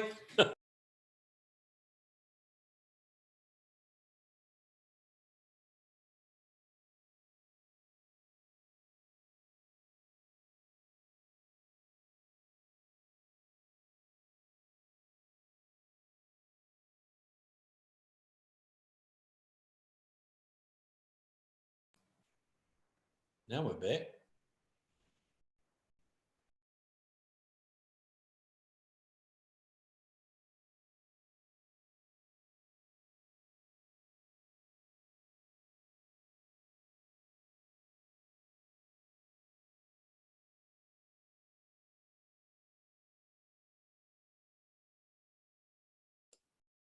Did you guys hear about all those newspapers in Australia? News Corp's just announced, or the Guardian reporting that News Corp's going to close newspapers. Matt, I'm live streaming and I started the meeting again, but I just realised I didn't have my microphone on, so you might have missed what I just said. Apologies. I did not have my microphone on. We just had 5 minutes of our own meeting, so it's been done, dusted. Yeah. So No, we didn't hear anything for the last 3 minutes. sorry, you didn't hear. Sorry, apologies, Councillor Skinner. You couldn't hear anything I said, so I will repeat it. We're on item You don't have to. 13, which is to delete the number of dogs policy from the council dog control policy. And I just wanted to clarify with officers that they're happy with that direction, that they don't believe there'll be any unintended consequences, and that it will allow your work to become easier, because as it happens, people don't ask for permission to begin with. Through the chair, yes. Okay, great. So that's been moved and seconded. It's been moved by Councillor McGurk and seconded by Glenys Payne. During the lunch break, Councillor Courtney asked to be able to amend it, but the only way we can amend it is by voting against it. So, and then the status quo will prevail. So, Councillor Courtney, you understand that? And Councillor Brand wanted to speak to the recommendation. Is that correct? Because I think we're on to debate now. I think that everyone's generally happy with that direction. Unless there are any more questions? Okay, so we're... Oh, Councillor Laurie? Thank you. Hey, so thanks for clarifying the unintended consequences question. My next question is, have we ever publicised the fact that under the current policy, we only allow 2 dogs as of right in a house? Because it's understandable if people don't follow the policy, if they don't know the policy exists. And I wonder whether the smarter move here is to confirm the existing policy, but actually make a decision to publicise the fact that we say you can have up to 2 dogs in your home in Nelson, unless you apply for that 3rd or 4th dog. And I kind of feel like I'm really worried about us sending a message saying we don't have any limits anymore on the number of dogs you can have. I guess the issue, Councillor Laurie, is whether the dogs are a nuisance or not. It's a little bit like freedom camping. It's not the freedom camping per se, it's the rubbish being left behind. So what I understand is someone might have 3 or 4 small dogs and they're not a nuisance, but 5 or 6. So it's the nuisance part of it rather than the number. I understand that, but through the chair, through you, I would like to ask the staff how people are supposed to find out that we have a policy that says you're only allowed to have 2 dogs unless you get permission for more. I mean, I think the reason people don't apply is they don't understand that that's the rule, and they don't understand that's the rule because we don't publicise it.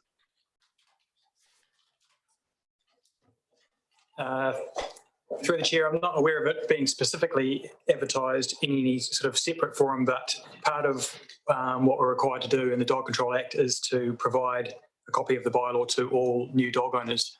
So there's quite a bit of information which goes out in that. I'd like to think that most dog owners have an understanding of what's in the dog control bylaw, because they need to as dog owners. Through the chair, would it be easier though if we had some success in communicating this to dog owners, and then hopefully they complied? Would that be easier than going down the road that's being suggested, where we no longer have a limit? Would you get the same result for less complication? Through the chair, I mean, our view of it at the moment is that having that clause in there creates complication, because it's an additional step which requires staff time, effort to assess, when we have the alternative tool, which is dealing directly with the nuisance available to us, which we end up doing at the moment anyway. Hopefully that makes sense. It does. Thank you. I have Councillor Skinner, and then Councillor Sampson, and then Councillor Courtney. Well, thank you for that. So we're looking at, just to be clarified from where we left over at lunch break, because I missed the first few minutes you were speaking, we're on number 12 in regards to 12A, and this is what we're voting on? No, we're Councillor Skinner, we're on number 13. If someone could please bring the words up, and the words are deletes the number of dogs policy from the council dog control policy, and then we're going to go back to the other recommendations which we haven't put yet. Okay, so this is, okay, yep, I'm reading, I see you got on front there, and I'm reading what we've got on our agenda, so the numbers don't add up since we've made some adjustments along the way. Apologies, I think number 5 became 5 and 6, so you're right, the numbers are no longer adding up. Yep. Apologies. So it's be on your screen now, Councillor Skinner. Cool. No, very good. So are we in debate or questions or both? We're in questions if you have any more questions, but it's been moved and seconded. No, really, I haven't got any more questions apart from staff. This is quite a major decision, really. It might seem like a minor 2 lines in it, but this is quite a big change to what we've got in the bylaw at present. Would that be correct? And we seem to be treating it as just being a bit of a tweak. So are you debating, Councillor Skinner? No, now? it's just a question here, because in one sense we're the feedback and discussion is this is a major change, and it's only a minor change. But from the staff's perspective, how do you think this is going to come across in regards to you doing your job and the public, regardless of the public are aware or not aware of what the rules are? This is quite a major change by deleting this to our current bylaw. Would that be correct? Through the chair, I think where we've got to is having this number in here seems to be an inefficient duplication, because other parts of the bylaw cover issues relating to nuisance. So in that regard, it is a minor change. Anything you want to add? Right. Yeah, I'll leave it at. I'll wait till debate comes up. Thank you. Okay, so question, Councillor Sampson, because it'd be quite good to move into debate. Councillor Laurie, it's after Councillor Sampson. So just a really quick one, thanks through the chair.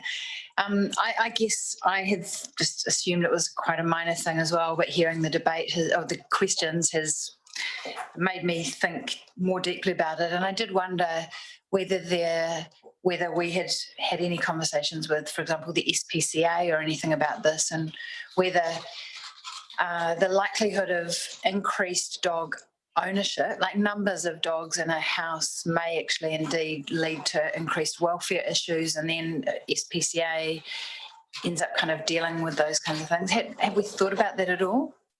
Or is it not a concern?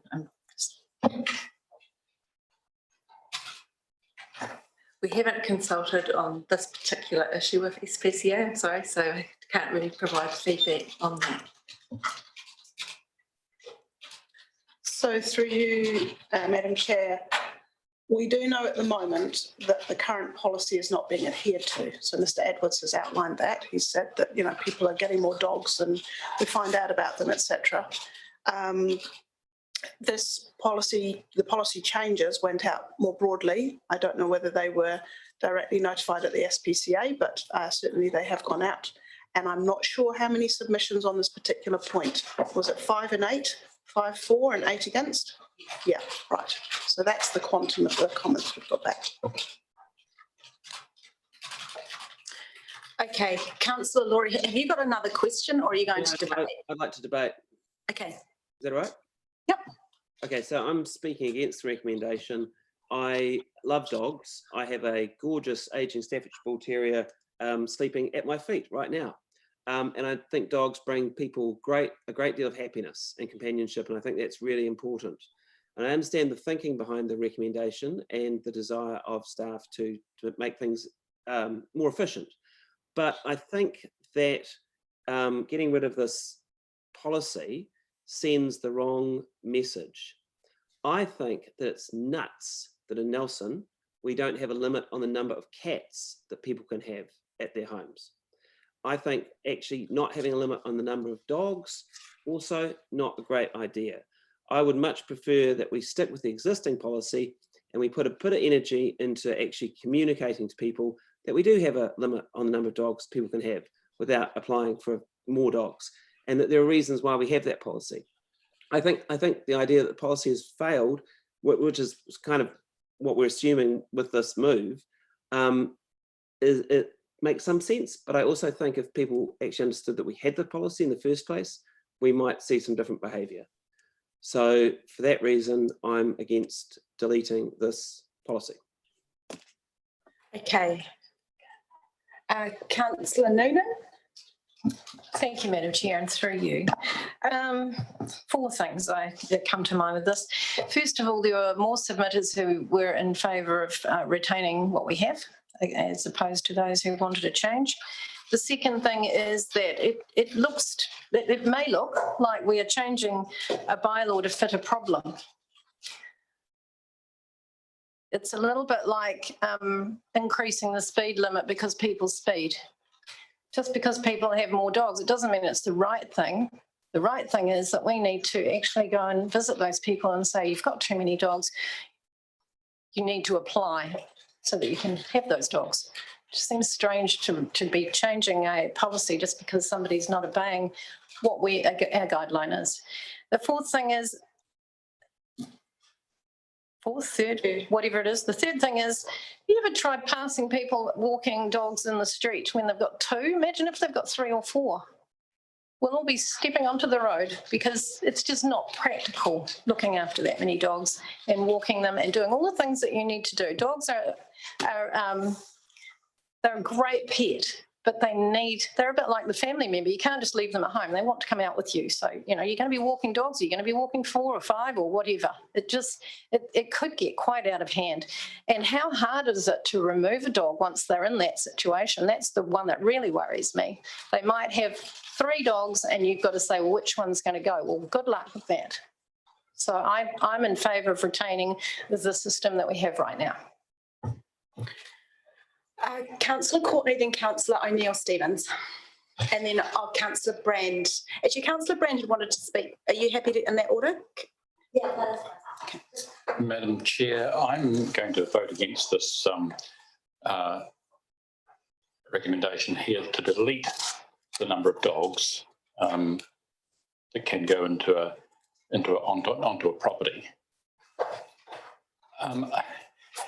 Because my judgment tells me that we do need some control over this. I'm not for regulations or bylaws for bylaws' sake. I really and truly am not. But in this particular case, my judgment tells me that we need it. And there's been no talk, and I'm not holding this against the officers at all, but there's been no talk about the community in this. It's all about the dog owner. Now let's talk about the community. Now, the neighbours, those living nearby, when one dog barks at 10 o'clock at night, then 2, 3, away we go. We've got to look at the impact on the neighbourhood, on the neighbours either side and at the back and across the road, and take them all into account as well. And we haven't done that. And I think we do need, I'm surprised I'm saying it, but anyway, we do need some sort of control over this. And for the life of me, I can't see, this will mean more work. I do believe that. Totally uninformed, no basis for saying it, but because I respect dog control officers and highly, but I can't see how it won't manufacture more work for them. So I'm going to vote against this. And by doing that, that means that the existing policy stays in place, and I support that. Okay, so I've had 3 speaking against. I'm just going to take 3 speaking for. So Councillor O'Neill-Stevens, are you speaking for? Okay, so Councillor O'Neill-Stevens and then Councillor Brand. Thank you, Madam Chair. I think what people aren't, perhaps at the root of the opposition to this is a presumption that people don't currently have more than 2 dogs. It's allowed, it's accessible. And what we've heard from the officers is that nuisance as a result of number of dogs doesn't show up until you have the number of dogs that creates nuisance. And so what we've heard in terms of the application process is that the only people being declined are those who already have a nuisance, who already have caused nuisance with their 1 or 2 dogs. And if our concern is nuisance from sheer number of dogs, this bylaw is not addressing that and isn't doing the trick. Councillor Noonan said if when people speed, you don't change the speed limit. No, but you do change the environment to force people to slow down. The solution isn't to keep a law that nobody's following. It's to make it so that we're addressing the problems that those actions are taking. And we already have regulations for if there is nuisance created to deal with that nuisance, whether it's for your 6th dog or whether it's for your 1st. These things are dealt with outside of just sheer numbers. And I also think the idea that if we say, hey, you can have a 3rd dog or a 4th dog, look, I don't think people who weren't currently thinking about getting a 3rd dog are suddenly going to think, wow, my house would just look so much better with 10 of them in there. The effort it takes to make an application is a lot less than the effort it takes to bring another dog into your family. And I don't think that removing that slight bit of effort is really going to change the status quo. And my final point is the idea that, you know, once you've got 3 dogs in the family, it's going to be really hard to get rid of them. 1 of them, as Councillor Noonan pointed out, I completely agree. But as the officers have said, we're already not catching the sort of 3rd dogs until it's time for registration, which is happening at 3 months. So by that point, you're already going to be well imprinted on this, on your little puppy, and I doubt that you'll want to say goodbye to them then anyway. I just think that this bylaw is not, or this section of the bylaw is not achieving what we want it to achieve, and we need to start thinking of ways we can get there. But just keeping something that's not working isn't, in my mind, good governance. Thank you, Councillor O'Neill-Stevens. Councillor Brand next. Just to be clear, this is the policy, not the bylaw. Actually, it probably applies down through the bylaw too. Yeah. Thank you, through the chair. I'm just going to add to Councillor O'Neill-Stevens in support of removing this from the policy here. For this, just for the simple fact, as it was brought up by the officers, that people aren't following that.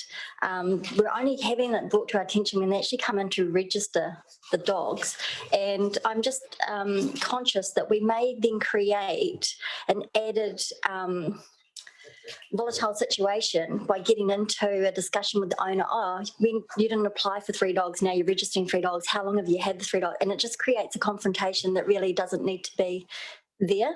They're doing the right thing. They're coming in, they're trying to be a responsible dog owner, and all of a sudden they're being confronted with, you haven't followed the rules.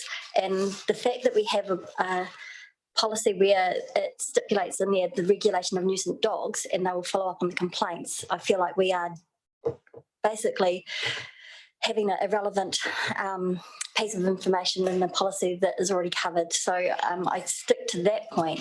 On the other side of it, I'm also aware that property owners are aware of their space.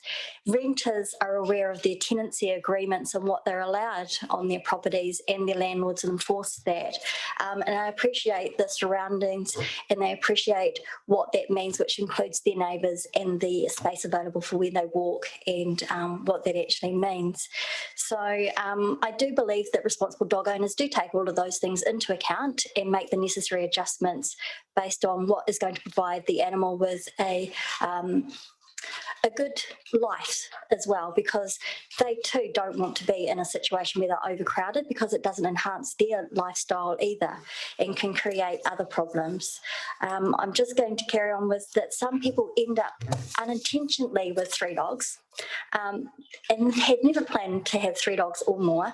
And some of it comes from about of having an older dog where they get a newer dog, so the older dogs can train the newer dog. So when their older dog has reached the end of its life and they pop it down, the other dog has already become socialised and used to the household norms and what behaviours are acceptable and what's not, because the older dog has the stance of having the head of the household kind of thing, and also provides company and regulating the younger dog's behaviour in a household. So I'm aware of that. And I'm also aware that some people, where they cannot have a human child, seek to have an animal as their child and part of their family. And I feel that if we start restricting on numbers, where they have weighed up whether or not they want to have an animal, whether that's 1, 3 or 5, that we are then dictating to them that we want to judge them on how they deem their family unit to be. So I'm just conscious of that. And I'm also conscious of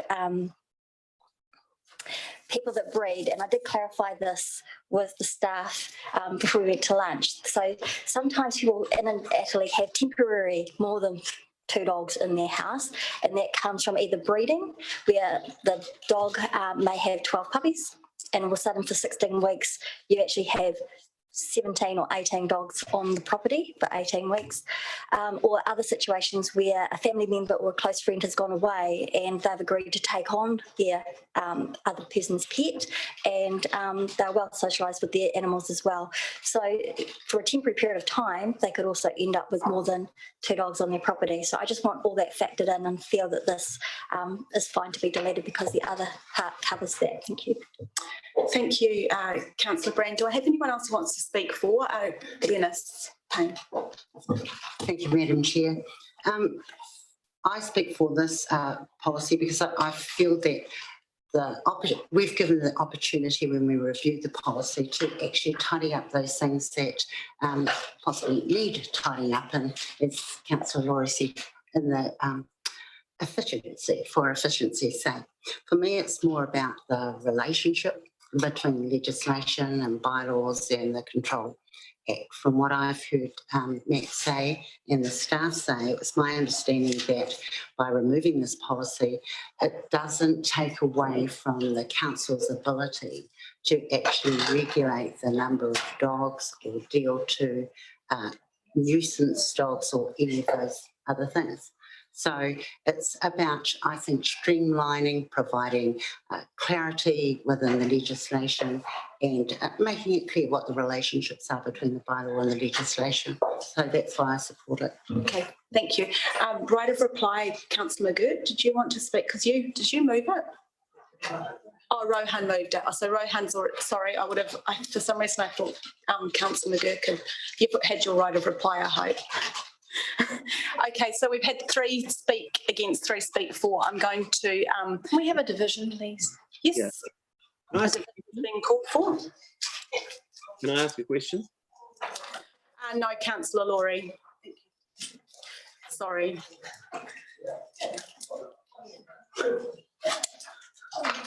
I always wanted to do that. Not to you personally, Councillor Laurie, but there was lots of opportunities, and sorry, we're just running out of time a little bit. Apologies. If I had another 5 hours, I'd say yes, of course. Right. Councillor Bowater. Councillor Brand. Yes. Councillor Courtney. Councillor Laurie. No. Councillor McGurk. No.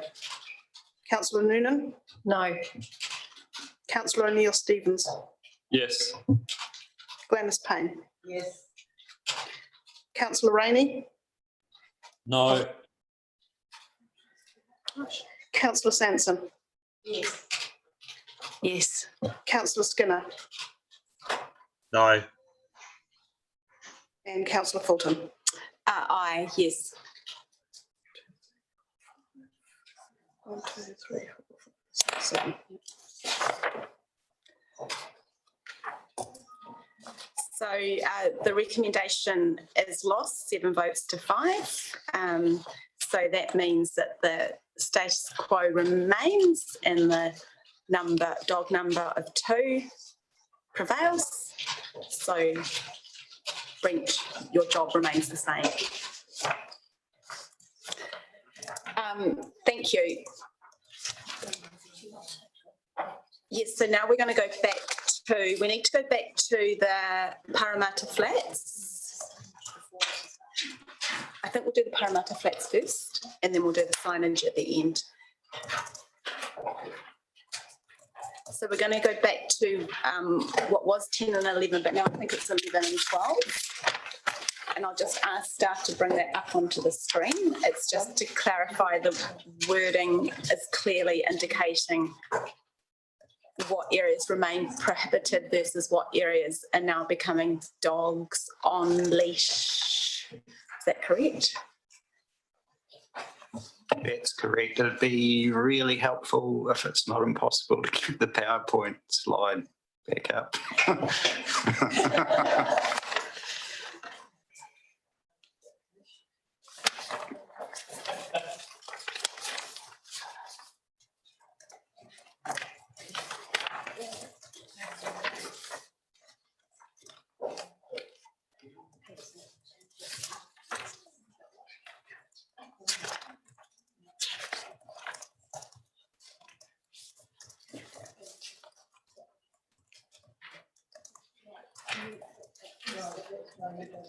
Oh.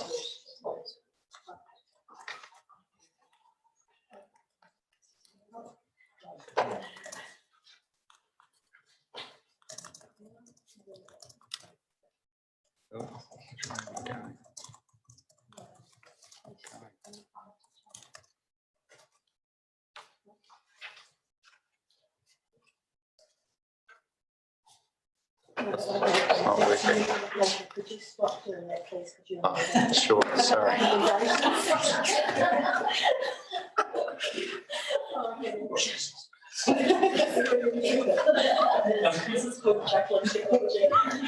You guys are doing such a great job. Currently it is on Kelsey's laptop. So you will indicate up or down? Oh, Down. down, down. Yep, keep going.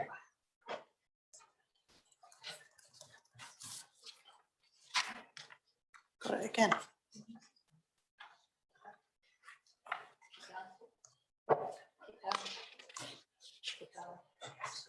Right, okay, that's us.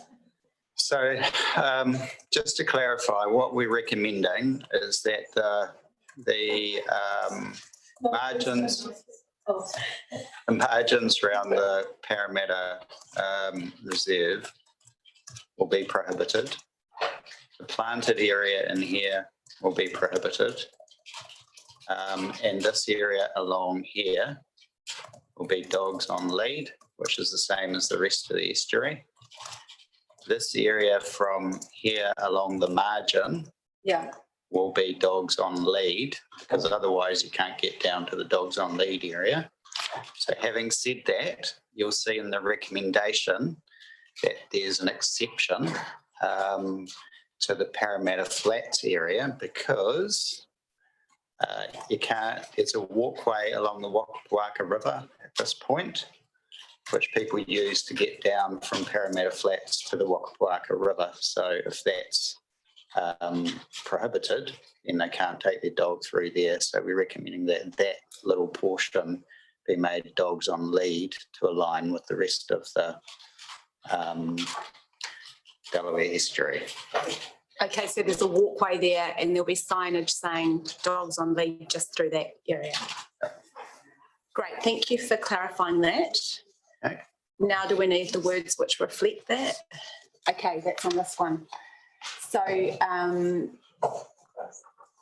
I'm going to move that. So we're going to amend the dog control policy to prohibit dogs in the fenced area of the foreshore and Esplanade Reserve at Parramatta Flats, including the planted area of Parramatta Flats Reserve, but excluding the walkway adjacent to the Waka River, and that we're going to amend the policy to require dogs to be kept on leash on the margins, islands, sand and mud flats of Delaware estuary and the walkway adjacent to Waka River from Parramatta Flats. I think that's very clear.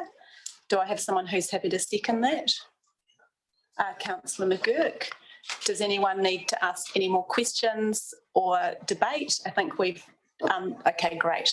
So I'm going to put that recommendation. All those in favour? Aye. Anyone against? Fantastic, thank you, Matt. That's much clearer and we'll reflect that in the maps for the full council meeting. So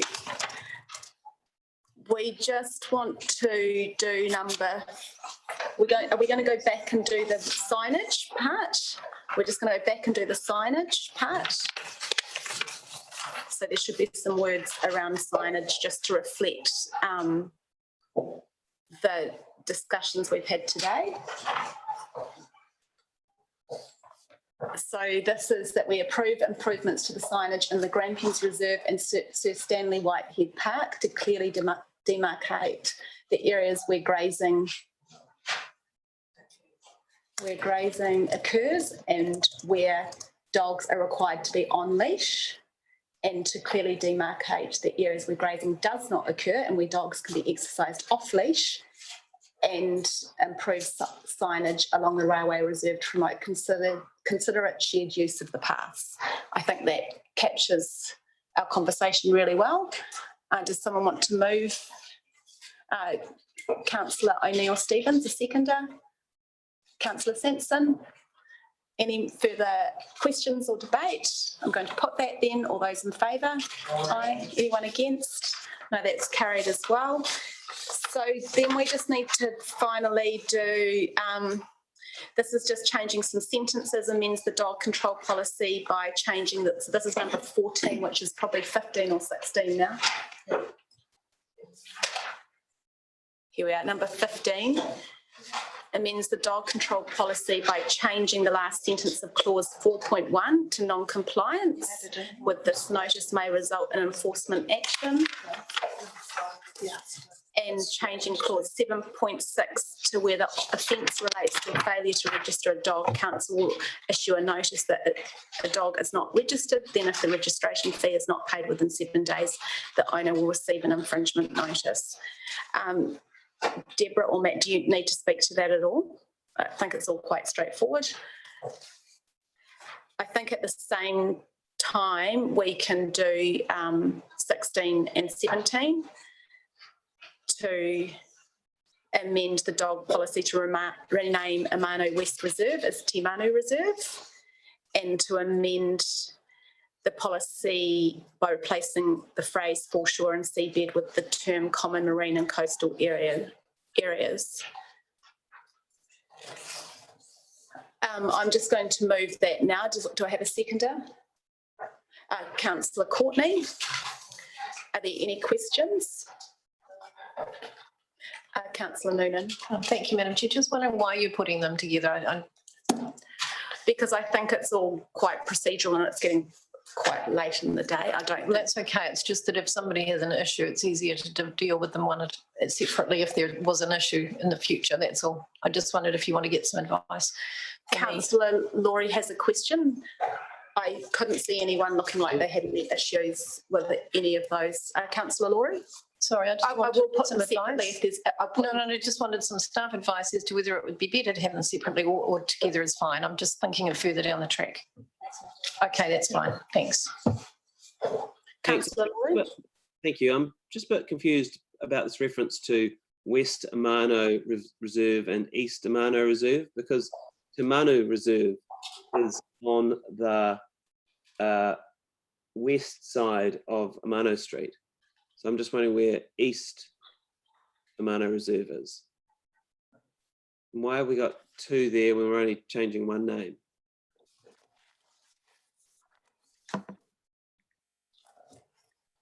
Yeah, through the chair. The East Amano Reserve was amalgamated into Pipers Reserve, and the west became Te Manu. Got it. Thanks. Great explanation. Cheers. Okay. Just sorry, just to clarify. So I think Amano West is Te Manu Reserve is on the, I might have got this wrong the first time. It's on the eastern side of Amano Street. So are we sure that we're not renaming Amano East Reserve? Thanks, Councillor Laurie. I'll just let the staff check. Yes, through the chair. The two reserves, one's on the west and one is on the east. The one on the east is part of Pipers. One on the west, as per the compass, is the Te Manu Reserve. All right, thank you. Councillor O'Neill-Stevens. Apologies, I just pulled up the an Al Nelson article which suggests the opposite, that it is East that's being renamed to Te Manu. Thank you. So I thought. Okay, we're just going to adjourn for a couple of minutes just to make sure that we've got it round the right way. It's all good. It's moving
things happen all the time. So we have the words round the right way this time. And I think if there are any other questions of clarification, no, so I'm going to put numbers 15, 16 and 17. All those in favour? Anyone against? That's carried. Okay, so we now have to do the whole suite as a recommendation to council. Oh, we've got one more to do. Oh, we have to go back to number 2, which is going to become, is now going to sit at the end. So if we just wait for that to come up, that's going to be number 18. Oh, is it still number 2? No, the number will Change, okay.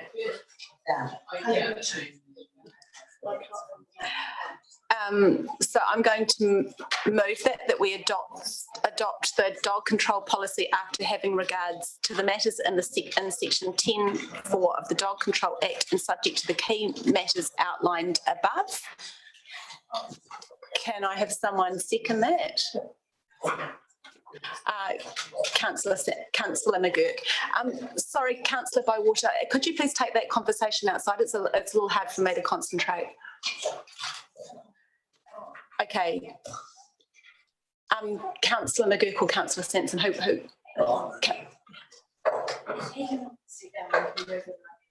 Okay, so Councillor McGurk moved it, Councillor Sanson seconded it. That's fine.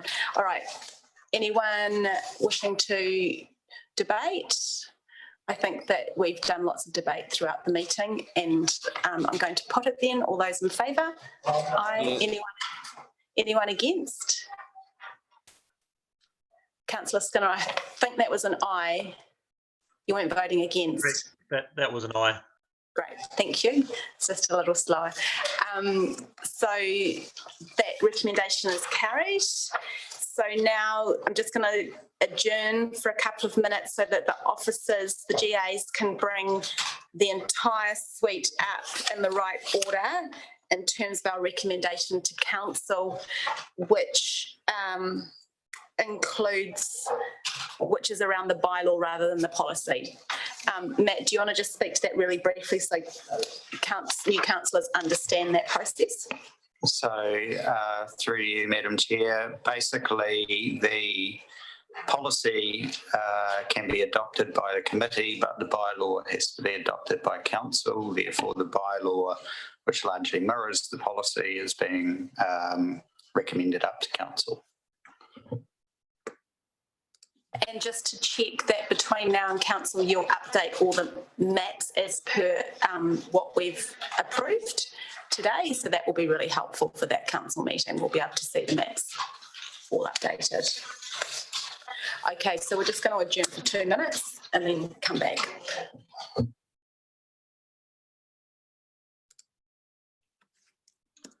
Too much fun.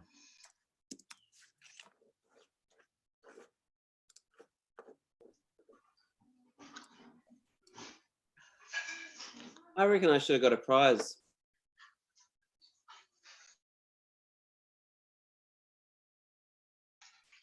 What was it? What was that about? Oh, they had the... Can't hear you, Matt. Someone keeps muting you and I. You were impressed, weren't you, Pete? Sorry, councillors, we are live streaming. We're taking this opportunity. We don't get this opportunity very often, so we grab. Hi, Tim. I'll take a walk around my house now. You go.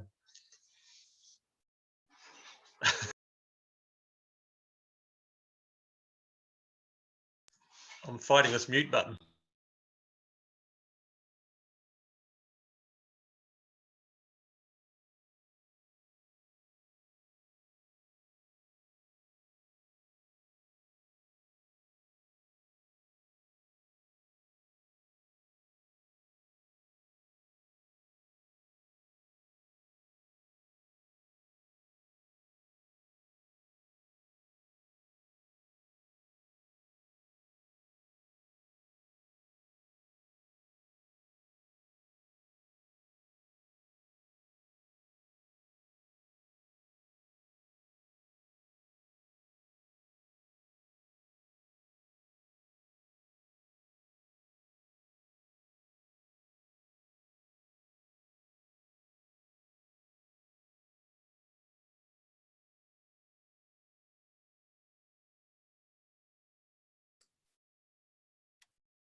isn't it?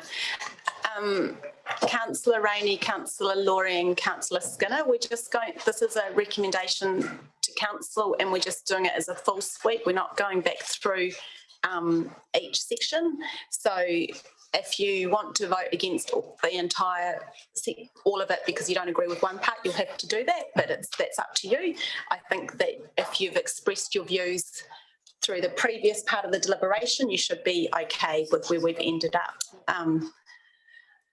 So I will, who would like to move this? Would Councillor McGurk move it? I'll second. And Glenys Payne is going to second. Do I have any questions or debate? I think we're all good to go. Do you want me to read it out, everyone? Because it's very... Yeah. There's one part which needs to be read out? No, there's just one part that's different. Okay. This is this part here, and then it's adopted by law. That's not in the policy. Yeah. Oh, okay.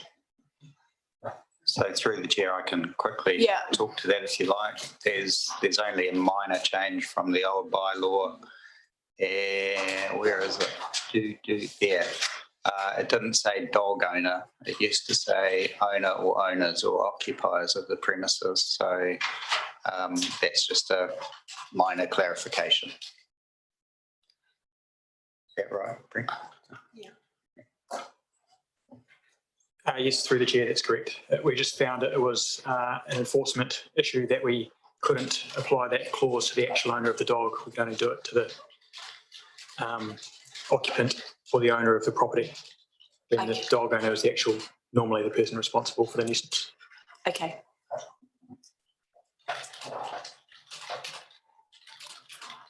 All right, I'm going to, if everyone's had a chance to read it, it's gone through quite quickly, but it basically mirrors exactly what we've debated already, apart from that one section.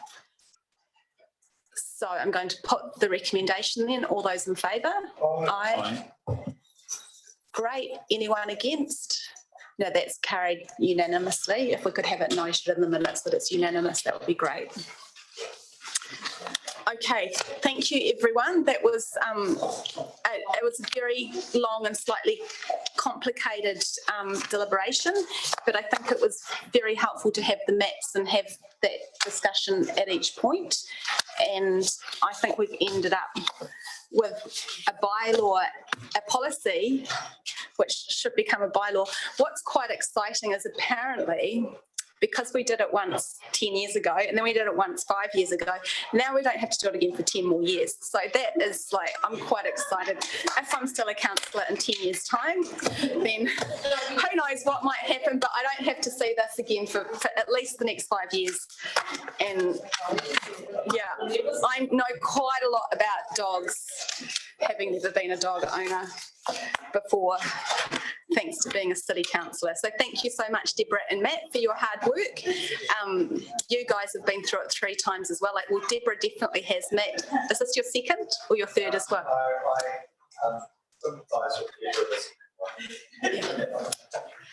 So thank you so much, great work, and thank you to the other staff who have supported Deborah and Matt in coming up with a bylaw which works really well for everyone. So now we're going to move on to, I've lost my little run sheet, here it is. Item 9 of our agenda, which is page 148.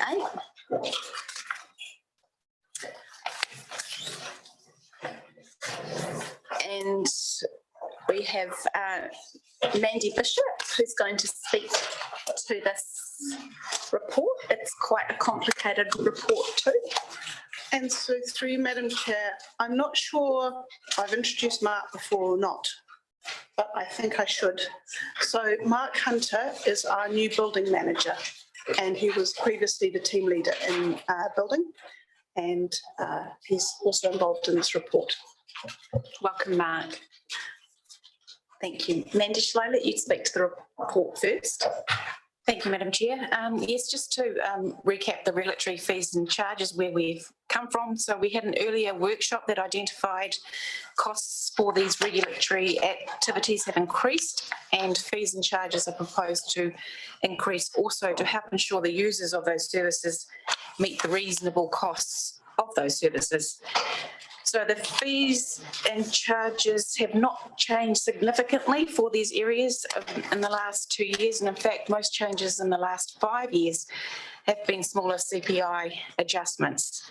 There have been no direct submissions to the regulatory fees and charges statement of proposals. But through the annual plan and the dog control bylaw, there have been two submissions in the annual plan and some submissions in the dog control bylaw that have referred to the costs. Basically seeking transparency, some more fixed fees, and some comments, as I said, in the dog control bylaw about costs there. These proposed fees and charges seek to recover a fair proportion of the costs of the services and are comparable to other councils' fees. Staff have adjusted the recommendations based on the predicted economic impacts of the COVID-19 situation. One recent adjustment is in attachment 4, which have been recently sent to you and is in hard copy, and is on page 177 of your agenda.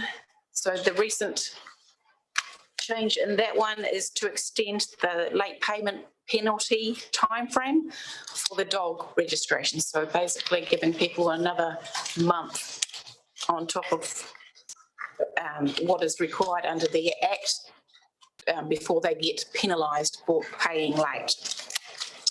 And so now I'll hand over to Mark to introduce the building fees side of things. Good afternoon, everyone. Through the chair. The Building Control Department is looking to increase the fees and charges for the 2020-21 financial year.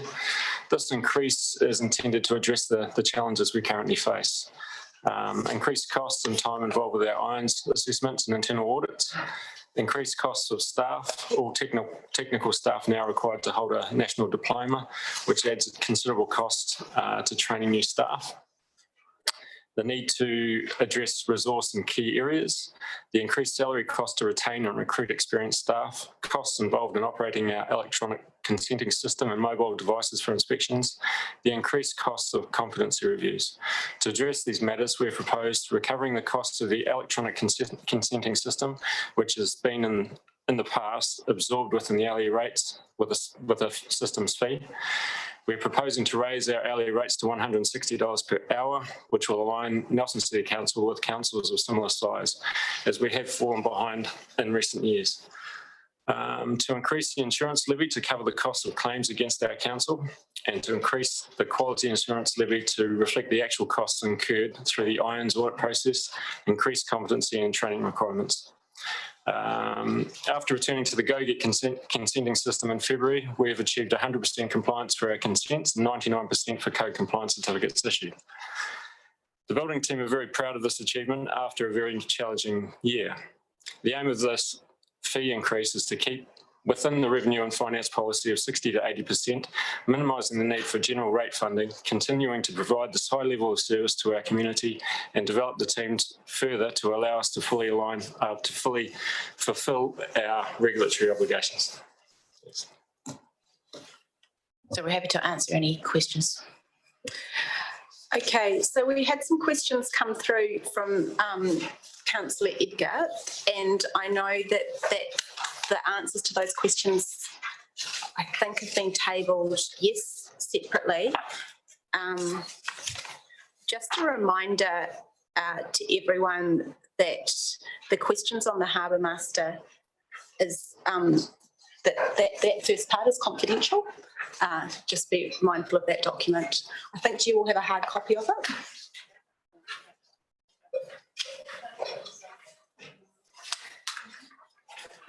So So I might start off with Councillor Edgar, as she had quite a long list of questions, and I see the staff have replied in writing, but do you want to clarify anything further, Councillor Edgar? Yeah, I mean, I think we need to clarify them for the record, because I don't think I wrote or phrased my questions as anything to be tabled in a public document, and that's not normally how the questions are done. So, yeah, yeah, okay, yeah, okay. So, yeah, my concern was, and sorry, I can't really read the screen from this far away. And I don't know if it's been changed from what was tabled, but it was just said that one of the keys was being within the revenue and finance policy, but that's not the recommendation that's in here. So can you just clarify, have you changed your resolution from what's in the documents, or? So through the chair, no, the recommendation for the RMA fees and charges is still to have the staff hourly charge out rate, the charge out rate at 160 per hour. If you wanted to achieve the revenue and finance policy of between 40 and 60%, based on our assumptions that our income level is going to drop by 20%, then the calculation is that the charge out rate would need to be $167 per hour. And the recommendation is to stay with the $160 per hour, as that was what went out in the SCP, and that will achieve roughly 38%, which is close to the 40%, but of course there's a number of factors that we still don't know how it's going to play out. Will our income actually drop by 20%? Will it be 10%? So there's still a chance we can meet the revenue and finance policy with the increase at 160, but we can always adjust if it's not meeting at a later time frame. But your recommendation is to increase it from 1 September, which reduces it further away from the. So my point is not just that you could increase it. My point is that you've actually chosen to delay it so that we actually are even further outside our revenue and finance policy. So through the chair, yes, that does make a 1% difference based on our modelling to delay the increase, and the thinking or the reasoning behind that was to stagger the three increases in fees and charges to have a more gentle approach to our customers, basically. Yeah, I guess through you, Madam Chair, my concern with that approach is, while it's a gentle approach to the customers, the other people who are paying for this and subsidising this gentle approach are the ratepayers, because the revenue doesn't get waived, it gets compensated through the ratepayer. And so if there was a possibility of having a gentle approach whereupon someone else wasn't having to pick this up, I would absolutely applaud that.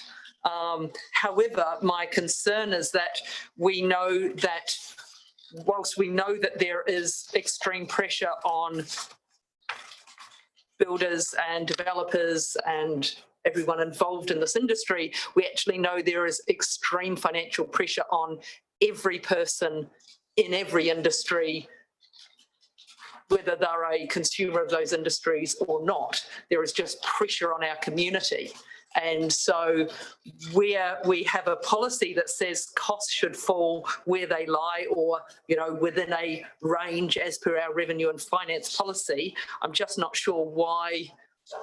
I haven't seen the argument as to why this industry should be sort of supported over the general ratepayer. I guess that's what I'm missing here. Yes, and that's a fair point, and through the chair, if the costs of the activity are not met by our customers through their fees and charges, then yes, they are met by the ratepayer. Right, okay. So, I mean, look, I did have, you know, various other questions to try and look at how we could try and fall within the revenue finance policy that, you know, might try and support, you know, not take extra rates, but sort of support by not having the longer start time and things like that. And staff have sort of reflected that, you know, none of those other solutions were probably any more tenable, I guess. And look, you know, one of mine, you know, I asked about could there be a lower fee, but for the full time and things like that. But look, I agree that, you know, we consulted on a certain fee, and I do actually believe that, you know, actually holding fees artificially low doesn't actually help anyone. It doesn't help council, and you never get thanked for artificially holding fees really low when eventually you have to catch up, and that's a bit of what we've got here. So look, I probably won't run through all of the questions. I guess the ones I've asked reflect my overall concerns about ratepayers are the ones who pay this, and that it's falling outside of the revenue and finance policy. Thank you, Madam Chair. Thank you, Councillor Edgar. So I have a subsequent question then. Is the intention of staggering that timeline partly around city activation, trying to allow the construction industry to keep jobs or employ people? So could we argue that we're going below that 40% in response to COVID-19 in the same way that we're trying to do CBD activation? So we're trying to stimulate the economy, the local economy, in every way that we can, and that's why we've chosen to stagger. Yes, that's part of it, Madam Chair. We know the building industry, you know, well, employs people, and it needs time to get up to speed again. So it's only level 2 really that has enabled them to get going again. So even though the ratepayers are effectively subsidising that industry for a couple of months, the ratepayers are also subsidising lots of the other COVID responses in a sense that we're trying to take care of all aspects of our community, and we recognise that this is a big hit for our construction industry right now. Okay, just wanted to check that's the rationale behind it. Councillor Noonan. Thank you, Madam Chair, and through you. Couple of questions. Comment first, no submissions were received during the period of the 17th of March, the 17th of April. That does not surprise me, and I think people had their minds on other things, which is a little bit of a concern. The question I've got is, we've made an assumption that we're going to have a 20% reduction. What was that based on? Did you call the developers and the builders to ask? What sort of basis did we have that? So through you, Madam Chair, I might start off on that, and then both Mark and Mandy might add to it. We've run various scenarios, both for the resource consents area and the building consents area, and a lot of this will be guesswork because you know, there's individual choices that people will make whether they invest or not invest in the coming months. We've been looking at the numbers that have been coming in over the COVID period as a starting point for that. So in the resource consents area, their numbers have stayed pretty much the same as they would have been, you know, comparable with previous years for similar months. In the building consents area, the inspection numbers have gone up significantly, as you'd expect, because we've opened back up again. And the building consent numbers that have come in are definitely lower, but we know that there are some works that are sort of in the background that will be coming down the track. So we haven't rung individual developers, but we've certainly done some thinking about what we're seeing at the moment and trying to project as best we can what we might expect in Nelson. So Mark or Mandy, I don't know if you've got anything else. Through the chair, I have been in discussions with master builders and certified builders, and they came back to me with some information, and as of it, that basically it was about 2 weeks after coming out of lockdown in level 3, and at that point in time they hadn't realised many contracts that had been cancelled or terminated at all, so they were fairly positive about the whole year coming up. Right, well, that's very helpful, isn't it? So maybe we don't need to do this in September. Maybe we could do this in July. And this is particularly for RMA and HASHA. So HASHA must be near at the end of it. I'm just wondering when these fees actually start to kick in. Anyway, the hour, when do most people need staff to put the time in? Or is it right throughout the project? So through the chair, for HASHA, so the applications have already been received. They had to be in by 16th September last year, I think it was. So, I guess I'm wondering whether they're going, how many of those are actually going to happen? How many are alive? Because we did pass a raft of these applications through, and I don't know what the hit rate was, but we're certainly not seeing everything that we've approved being built. So through the chair, that's correct. The more recent applications under HASHA are going through their resource consent process still, so that they will be a while off yet before you actually start seeing the construction. Okay, thank you.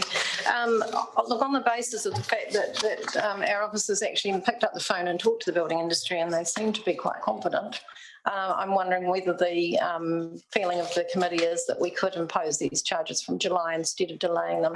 I mean, I'm on a back of the envelope calculation, the difference between imposing them from July to September is probably the equivalent of about 15 homes, 15 ratepayers worth. So it does affect a number of people, depending on, I mean, every dollar counts at the moment. So that's where I'm sitting on that one. I may have some other questions further as we go through. I just didn't want to sort of stagger your meeting. I'll stick to the item. Glenys? I'm not sure, Madam Chair, who this question is for, actually. I'm just listening to and trying to understand that we're talking about not meeting our policy by 20% or whatever it is. So my question is, so has the council as a whole made or had deliberations or considered these things as a whole? Is there some sort of policy direction post-COVID, well, nearly post-COVID, about what we do in this area? And if the council has, does that comply with that?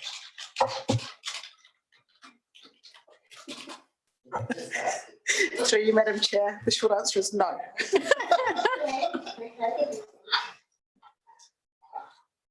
Man, did you want to add to the short answer?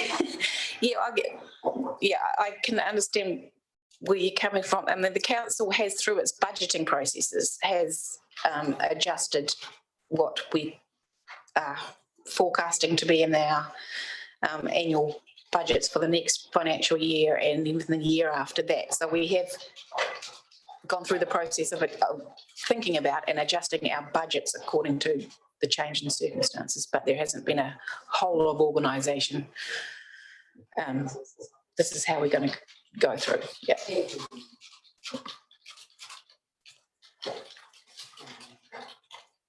Do I have any more questions, or are people just... Councillor Courtney. Thank you, Madam Chair. Through to Mark. Mark, when you presented a moment ago, you sort of indicated, I'm looking at 5.14, the Alpha and GoGet processing system, charging council $125 per consent. And you sort of indicated that you were remedying that.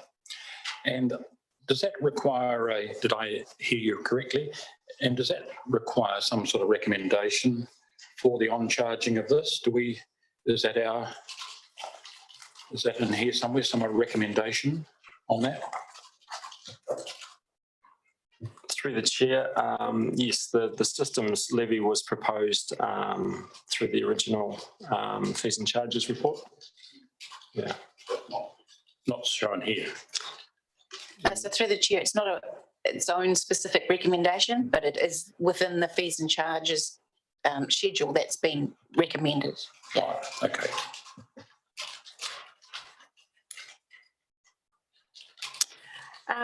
Councillor Laurie, Councillor Skinner and Councillor Rainey, do any of you have any questions? Okay. I might suggest then that we move the recommendation. I understand the concerns around getting the amount right, but I think that, okay, Councillor Edgar. Sorry, yeah, I was going to suggest it might be easier to take these in each individually, just because I will be wanting to move amendments on the building and resource consent ones. I'm happy with the dog control ones, but yeah, all the ones that have the delayed start times, the resource consent and building consent resolutions, I want to move amendments for them to commence 1 July in line with all of the others. And I will second that. So maybe if you, as your preference to make that an amendment, so maybe I'll just, I'm happy to move the recommendation and then we can deal with your amendment. I think we can deal with it as a sweep, because I think it's just quite minor changes. It's just really about the dates. You're not opposed to the amounts? No, I'm absolutely happy with the 160. Yeah, totally happy with that. I just don't want the delayed dates. Okay, so Councillor Courtney's going to, I will move the recommendation and Councillor Courtney will second it. And then we've got an amendment from Councillor Edgar and Councillor Noonan. And it's quite straightforward. You just like the dates and 3 and 5 changed to 1st of July. Is that correct? Yes. Correct. Okay, do you want to speak to that now, Councillor Edgar? Yes, happy to. Look, I think this is an equity one where we need to consider all parties, and ratepayers is an unspoken party in here. And we've heard that the industry isn't necessarily suffering too much. We also know that there is a lot of central government support in the building and construction areas. It's actually one of the industries that probably has some of the greatest opportunities for government support, whereas we know other sectors where workers are already have lost their jobs. We know workers are on minimum wage, and these are typically those industries where those biggest impacts are coming through. So I just think we consulted on the 160. We know that there wasn't an extreme adverse reaction to that. We consulted on the 1 July 2020 time coming through, and I just don't think, for the small cost that it may be for the builders, that it's a needed additional cost that we need to put onto the ratepayers. I don't think that it gains the benefits.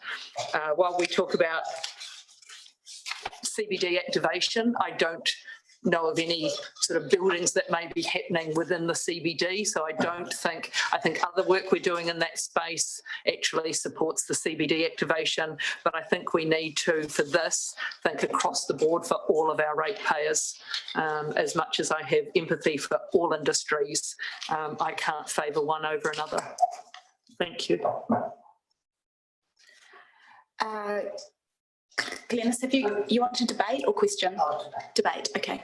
I just have a subsequent, now that we have that amendment, I have a question for Mandy and Mark. Sorry, Mark, just had a moment where I couldn't quite remember your name. In terms of those dates, do you think that will negatively impact on the recovery of the building industry?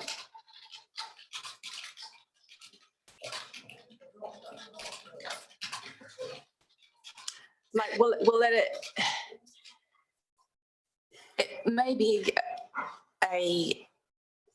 another straw that in the camel's back for some customers that are thinking about whether to go ahead with the project or not, and this might, if it was a borderline decision anyway, this might tip them one way or the other.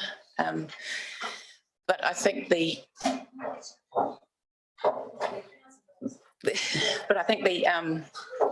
charges overall are reasonable, and we will be doing lots of communication about that. And a question for Claire, in terms of the timing of this, because obviously we were moving through a process pre-COVID, and it's just very unfortunate, the timing. And what is the risk of that timeline in terms of 1st July, in terms of potential frustration with council?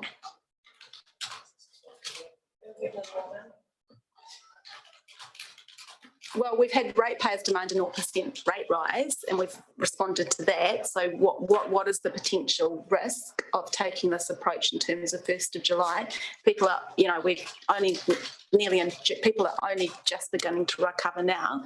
We're not even out of level 2 yet, so how do we manage this scenario, this amendment scenario, considering we might be still in level 1 and we're trying to rebuild the building industry? So I think, Madam Chair, it goes to the comment that Councillor Adger made, which is the communication around this decision would be very much about being equitable and fair and putting the costs where they should lie rather than on the general ratepayer. Okay. Councillor Sanson and Glenn. Glenys is going to debate, yes? If you haven't got any more questions. Do we have any more questions? Okay. All right. Thank you, Madam Chair. Understanding what has been said, but I think for me, listening to the council officers, and in the absence of any formal direction from council about what they're going to do in situations like this, I don't think it's probably helpful to debate the well-being of the building industry. I certainly haven't got the expertise or the knowledge to do that. But all I'm just saying is no, I would go with the reasons put forward for the council to council officers for that delay in instituting this charge. And I'm not talking about, I've got no problem with the charge. I understand the ramifications and I understand the policies, but I support the council officers in this one. Thank you. So you support the officers, not the amendment? Just that's September. September. Okay, thank you. Councillor Sanson. I'll just speak really briefly for Councillor Edgar's amendment. I thought that the report was really thorough, and I understood the need to increase the costs. The thing that really stood out for me was an equity issue, that by delaying the increase, we are really putting that shortfall in costs onto the ratepayers in general. And I think that we need to be attributing the costs to where they are kind of appropriately being incurred. So I'm supportive of the amendment. Okay, so I've had 2 speak for the amendment, 1 speak against. Does anyone else want to speak for or against the amendment?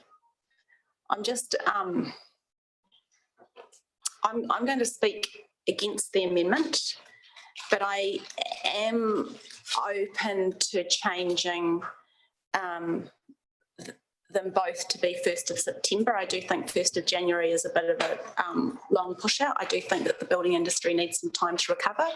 I'd be comfortable with number 3, number 5, both saying 1st of September, and then we just roll it all out together. But I could also understand why officers have staggered it. So I'm in mixed minds around that timeline. I think the 1st of July is just a little bit too soon, so I'm going to speak against that. If no one else wants to speak 2 or 4, then I might put the recommendation. I think Can I just have a quick right of reply? yeah, you can have a right of reply. Thanks. I'll just make it really quick because there was just a couple of points that I missed. And then just further to question that Mrs. Barton answered. With the communications, I think it won't impact because all of our consultation and every other fee and charge is going up 1 July. It's actually probably more confusing to say our fixed charges are going up, everything else around the building and consent and all other fees are going up, except these two. That's actually harder communications. Our consultation said the fees and charges go up 1 July. So I think it's actually, if the building and construction industry had been demanding this, then they would be disappointed. They hadn't actually demanded, can you delay it? Can you this? Can you that? So I don't think we've sort of set them up with an expectation that we'd be doing that. And then just finally, I just think we need to be really cognizant of not knowingly, as much as possible, breaching our revenue and finance policy. And if we move it, the building one, it would appear, depending on projections on actual work, that we would be in it. The resource consent one, we would still be outside of it, but it would be possibly 39%, and depending on work, it could actually be within the absolute bottom. And so I'm just also really reticent to knowingly vote against our revenue and finance policy. Thank you. Okay, I'm going to call for a division. On the amendment. Yep, on the amendment. We're on a roll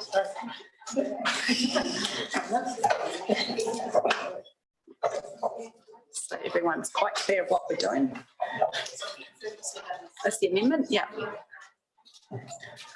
Okay, councillor Bowater. Councillor Brand. Yes.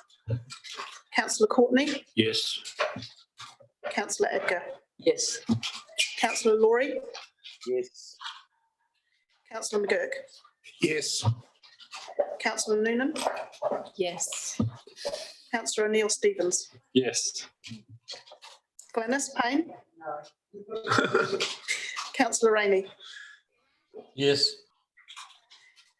Councillor Sansom. Yes. Councillor Skinner. Yes. And Councillor Fulton. No. 2, the other numbers.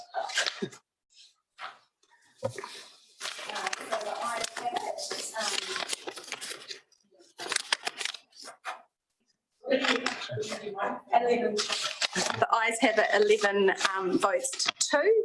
So that means that the amendment is carried. It becomes a substantive motion now. I'm going to move that motion be put. All those in favour? Aye. And I'm going to vote aye too. Anyone against? And that's carried. Yep, did that right, didn't I? Yeah, right. Great. Wow, that was fantastically fast. Thank you so much, Mandy and Mark. And I'd particularly like to thank Mark because this is his first time in the hot seat, so thank you. Yes, thank you. We're going to take a 10-minute afternoon tea break. You're planning on joining a culture workshop at 3 o'clock when that just passed. But right now. So, but if you're going to be Okay, all right. Okay, so what we will do now is we're going to adjourn the meeting now, but do we need to move to the next report before we adjourn, or do we just adjourn the meeting now?